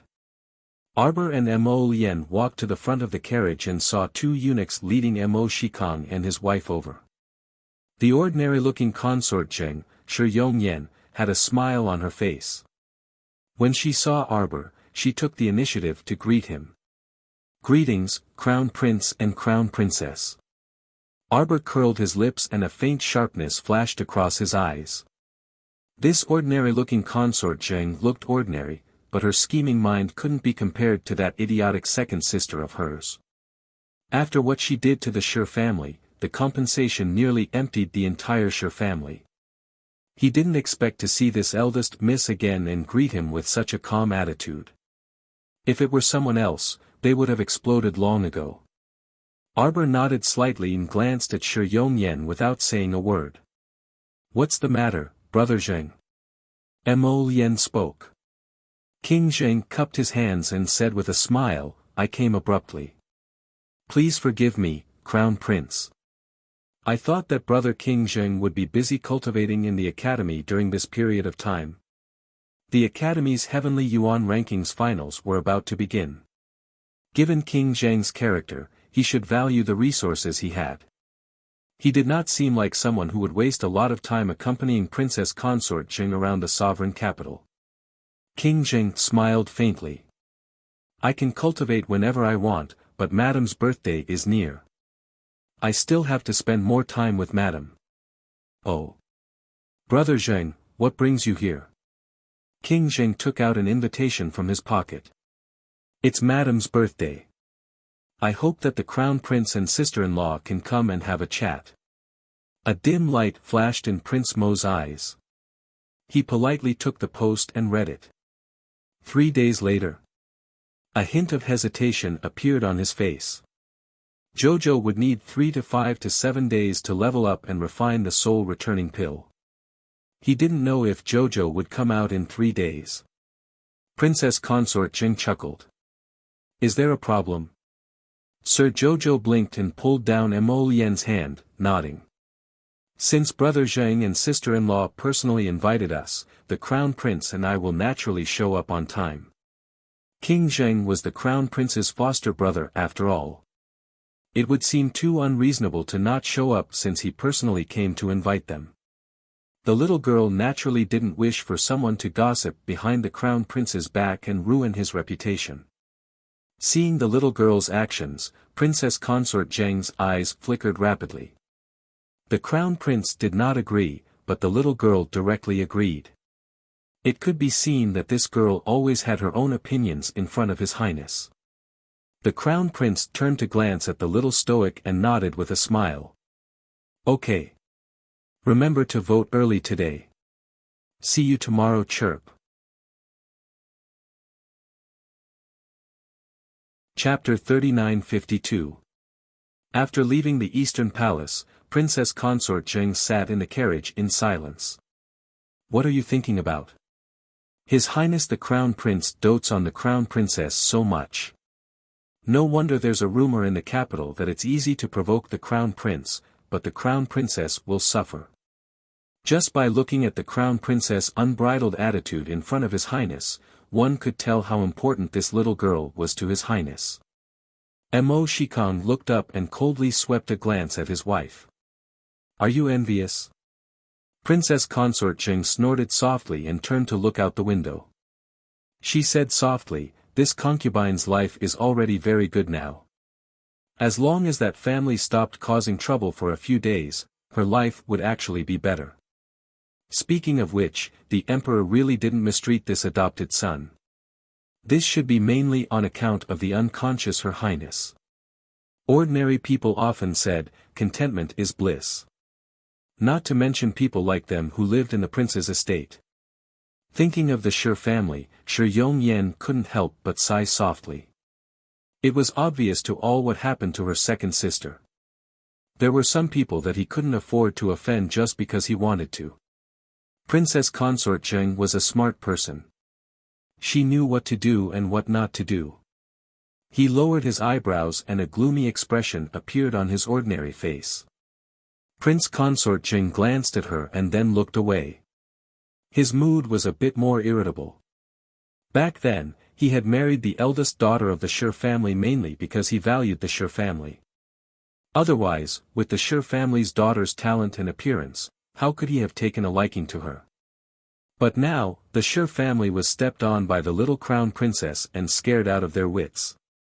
It looked like they wouldn't be able to get up again. It would be a lie to say that he wasn't disappointed. Mo Shikong knitted his brows tightly. It wasn't that he wanted to fight for anything. It was just that in his position, he didn't advance but retreated instead. Sometimes, one had to advance in life. "Husband, you'd better remind that family not to provoke the crown princess that day," Princess Consort Jing said faintly. "Otherwise, no one would be able to save them." Anger flashed in Mo Shikong's eyes. "What family? They are your in-laws and sister-in-law." After her second brother left, that family had been causing trouble all day long. Shi Yongyan slightly lowered her head in disdain and was too lazy to say anything. In any case, she had already reminded them. It was up to them whether they followed her instructions or not. If they insisted on courting death in front of the crown prince, reality would teach them a lesson. The little crown princess had just arrived at the entrance of Changel North Street when the Qiao family, who had heard the commotion, hurriedly opened the courtyard door and ran out to welcome her. When Wei Ziqin saw her daughter's carriage coming over, she hurriedly pulled her husband over and asked with a smile, "How was it, daughter? Did you encounter any danger on this trip to Phoenix Grove?" As he spoke, he saw the crown prince and the young crown princess getting off the carriage hand in hand. His eyes kept looking back and forth between the two of them. "Mother, what could have happened?" Arbor helplessly grabbed his mother's hand and pulled her into the courtyard. "How's the family these days?" "Good." Ever since the Shi family's misfortune, everyone in the imperial capital knew to avoid the young crown prince consort's residence and not provoke them. If the young crown prince consort decided to teach someone a lesson, she would make that person's balls hurt for the rest of their lives. The unlucky Shi family had now become paupers. Just the compensation alone had nearly emptied their family's savings. Not to mention the extent of being scared out of their wits. Chapter 3953. She reckoned that whenever the head of the Shi family closed his eyes, he would think of the little fellow's fiendish stoic face. Who knows, maybe he wouldn't be able to sleep well for several days straight. Mo Lien stepped forward to salute, and the Qiao family quickly pulled her away. Everyone chatted and laughed with the two people as they walked up the steps to the main entrance. However, they heard a clamor coming from the end of Changel North Street. Many passers-by hurriedly ran over, and some busybodies even shouted, "Hurry, hurry and take a look. The Lin family's miss is going to whip someone to death on the street." Wei Ziqin frowned and looked into the distance. They had been in the capital for many days. Changel North Street was close to the imperial palace, and it was bustling with people coming and going. The security was also very good. After living here for so long, she had never heard of anyone waving a whip on the street. Seeing her mother's unhappy expression, Arbor took her hand and said, "Mother, how about we go over and take a look?" Wei Ziqin hesitated. She didn't want to cause trouble for her daughter and son-in-law, but the clamor in the distance seemed to be getting louder and louder. She couldn't pretend that she didn't hear it. "That's fine, let's go over and see what's going on." Mo Lien nodded with a smile, but he cast a glance behind him. In the blink of an eye, a shadow slid past the corner of the wall and sprinted towards the source of the sound. The Qiao residence was only a few minutes' walk away from the scene of the disturbance. Qiao Zhongbang, second Uncle Qiao, and the others all followed. Arbor supported his mother and turned to look at second Aunt Ren. "Xiao Yao should be 5 months pregnant, right? Is her body well?" Madame Ren nodded with a smile. "She's doing very well. She's been taking the nutrient solution that Xiao Qiao gave her previously on time. Now, Xiao Yao's complexion looks rosy, and she's walking very energetically." Arbor nodded, appearing to be in a very good mood. In 4 more months, she would be able to have a little nephew and niece. The family chatted and laughed, and it was very lively. In a few minutes, they arrived at the scene of the disturbance. Quite a few people had already gathered there. They were whispering to each other, and some were secretly pointing at the center of the crowd. Arbor glanced at the words and his expression turned cold. Wei Ziqin and Madame Ren were even more shocked, and a trace of anger appeared in their eyes. He saw an arrogant woman standing in the middle of the circle. She was holding a black whip in her hand, and she was whipping a pair of mother and son in ragged clothes. In a flash, a shadow guard appeared beside the crown prince and reported the information he had gathered in a low voice. "Master, this subordinate found out that this pair of beggar mother and son bumped into Miss Lin's horse when they were walking, causing her beloved horse to be frightened and almost fall off." So Arbor's eyes immediately turned cold. Qiao Zhongbang and second Uncle Qiao furrowed their brows in anger. How can there be such a rude and unreasonable woman? "This is Miss Lin from Rong City's Lin family," the shadow guard said in a low voice. Mo Lien knitted his brows as he instructed that hidden guard apathetically, "Go teach her a lesson. Just leave her with her last breath." "Yes." The shadow guard cupped his hands and was about to move when he saw a stone fly through the air and hit Miss Lin's small hand that was waving the whip. Lin Miao immediately felt a piercing pain on the back of her hand. She grimaced and almost dropped the whip on the ground. Who dares to go against my Rome City's Lin family? Heh, what an unruly and domineering woman." In the blink of an eye, another stone flew through the air. Chapter 3954.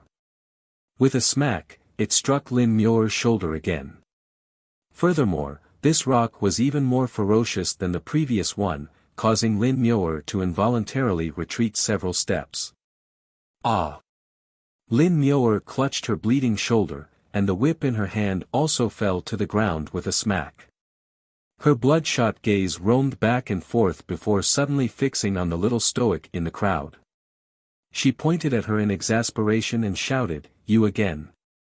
The little stoic?" Qiao Zhongbang and the others looked at her in astonishment. How could they not know if their daughter had made a move? They were standing next to the little fellow and completely didn't see her make a move. Besides, the crown prince had already sent the shadow guards to teach this woman a lesson, so why should the little crown princess expend the mental and physical effort to teach this arrogant woman a lesson? Not every idiot had the chance to be taught a lesson by Sir Jojo. For example, this delicate guest from Chengdu's Lin family seemed like an arrogant patient who was always at odds with beggars. How did beggars become your whole family? Did she have to act like this? Arbor lowered his gaze and cast an indifferent glance, disinclined to reprimand this woman. She recognized who this woman was with a single glance.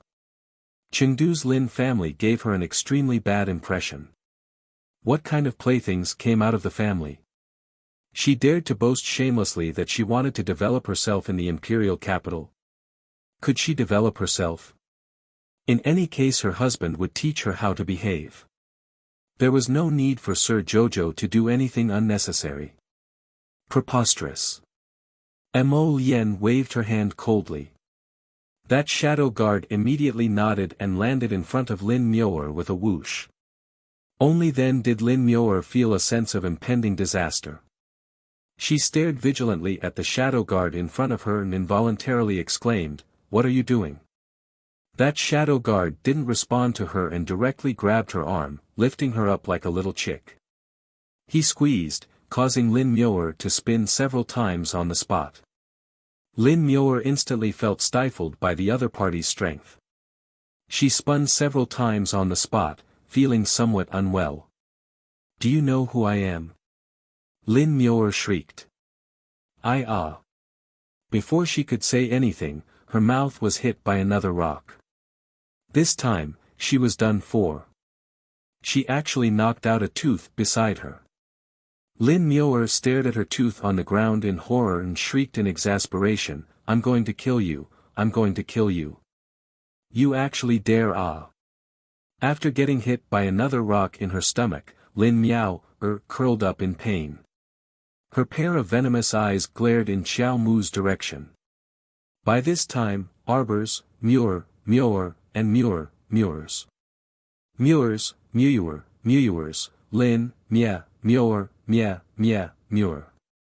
Lin, Muir, to Muirs, and with, Muir, Lin, Muir, to Lin Mia to fourths to Lin, Muir and Lin and fourth, Princess Wuxia.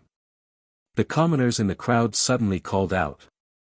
"Princess Wuxia has returned from the border town. Ah, no wonder she's so nimble. It's not surprising that she's Princess Wuxia." Arbor blinked and looked curiously at the red-clothed woman, only to see her suddenly turn her head and wave at her and Mo Lien with a smile. Chapter 3955. Arbor was momentarily dazzled. This girl's eyes were too pure and clean. Her small face couldn't be said to be very beautiful, but her eyes revealed a bit of decisiveness and determination, making her seem even more heroic than ordinary girls. When she revealed half of her porcelain-white teeth and waved her claws at them with a brilliant smile, even Arbor, who had a stoic face, couldn't resist the urge to smile at her.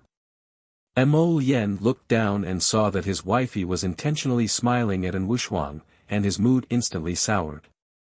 He reflexively grasped the little fellow's small hand and glared warningly at An Wuxia with a taut face. The latter tilted her head at him and then turned around to chuckle at Lin Muir, who was covered in cuts and bruises from being hit by rocks. She clicked her tongue and said, "I haven't returned to the capital for a while.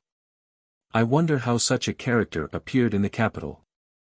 "Commandery Princess, this is a young lady from Chengdu's Lin clan." A young man wearing thin black armor stepped forward and presented a document to Commandery Princess Wuxia with a solemn expression. Wuxia blinked and accepted the thick stack of documents. She couldn't resist face-palming this little brother. This punk, why was he so methodical in his work? She only asked him to inquire about this person's identity, but he had the time to give her this stack of documents. Did he want her to stand here and flip through them in the middle of the street? How could she have such an eccentric personal subordinate? Mo Lien curled his lips and quietly said to his wife, "She's called An Wuxia, the king of Zhenyuan, and Sini's daughter. Although she doesn't look reliable, she still has some merit in guarding the borders." On the other side, An Wuxia had already heard him talking bad about her. She turned around and rolled her eyes at him. The little stoic pursed her lips.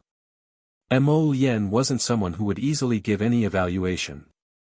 If he could say something like, "Guarding the borders is not bad," it meant that his evaluation of Commandery Princess Wuxia was quite high. Commandery Princess. Commandery Princess Wuxia's subordinate, An Yang, looked back at his Commandery Princess in confusion. An Wuxia nodded helplessly at him, then put the stack of documents into her inner world. She coughed lightly and said, "Pick the important ones and tell me about them."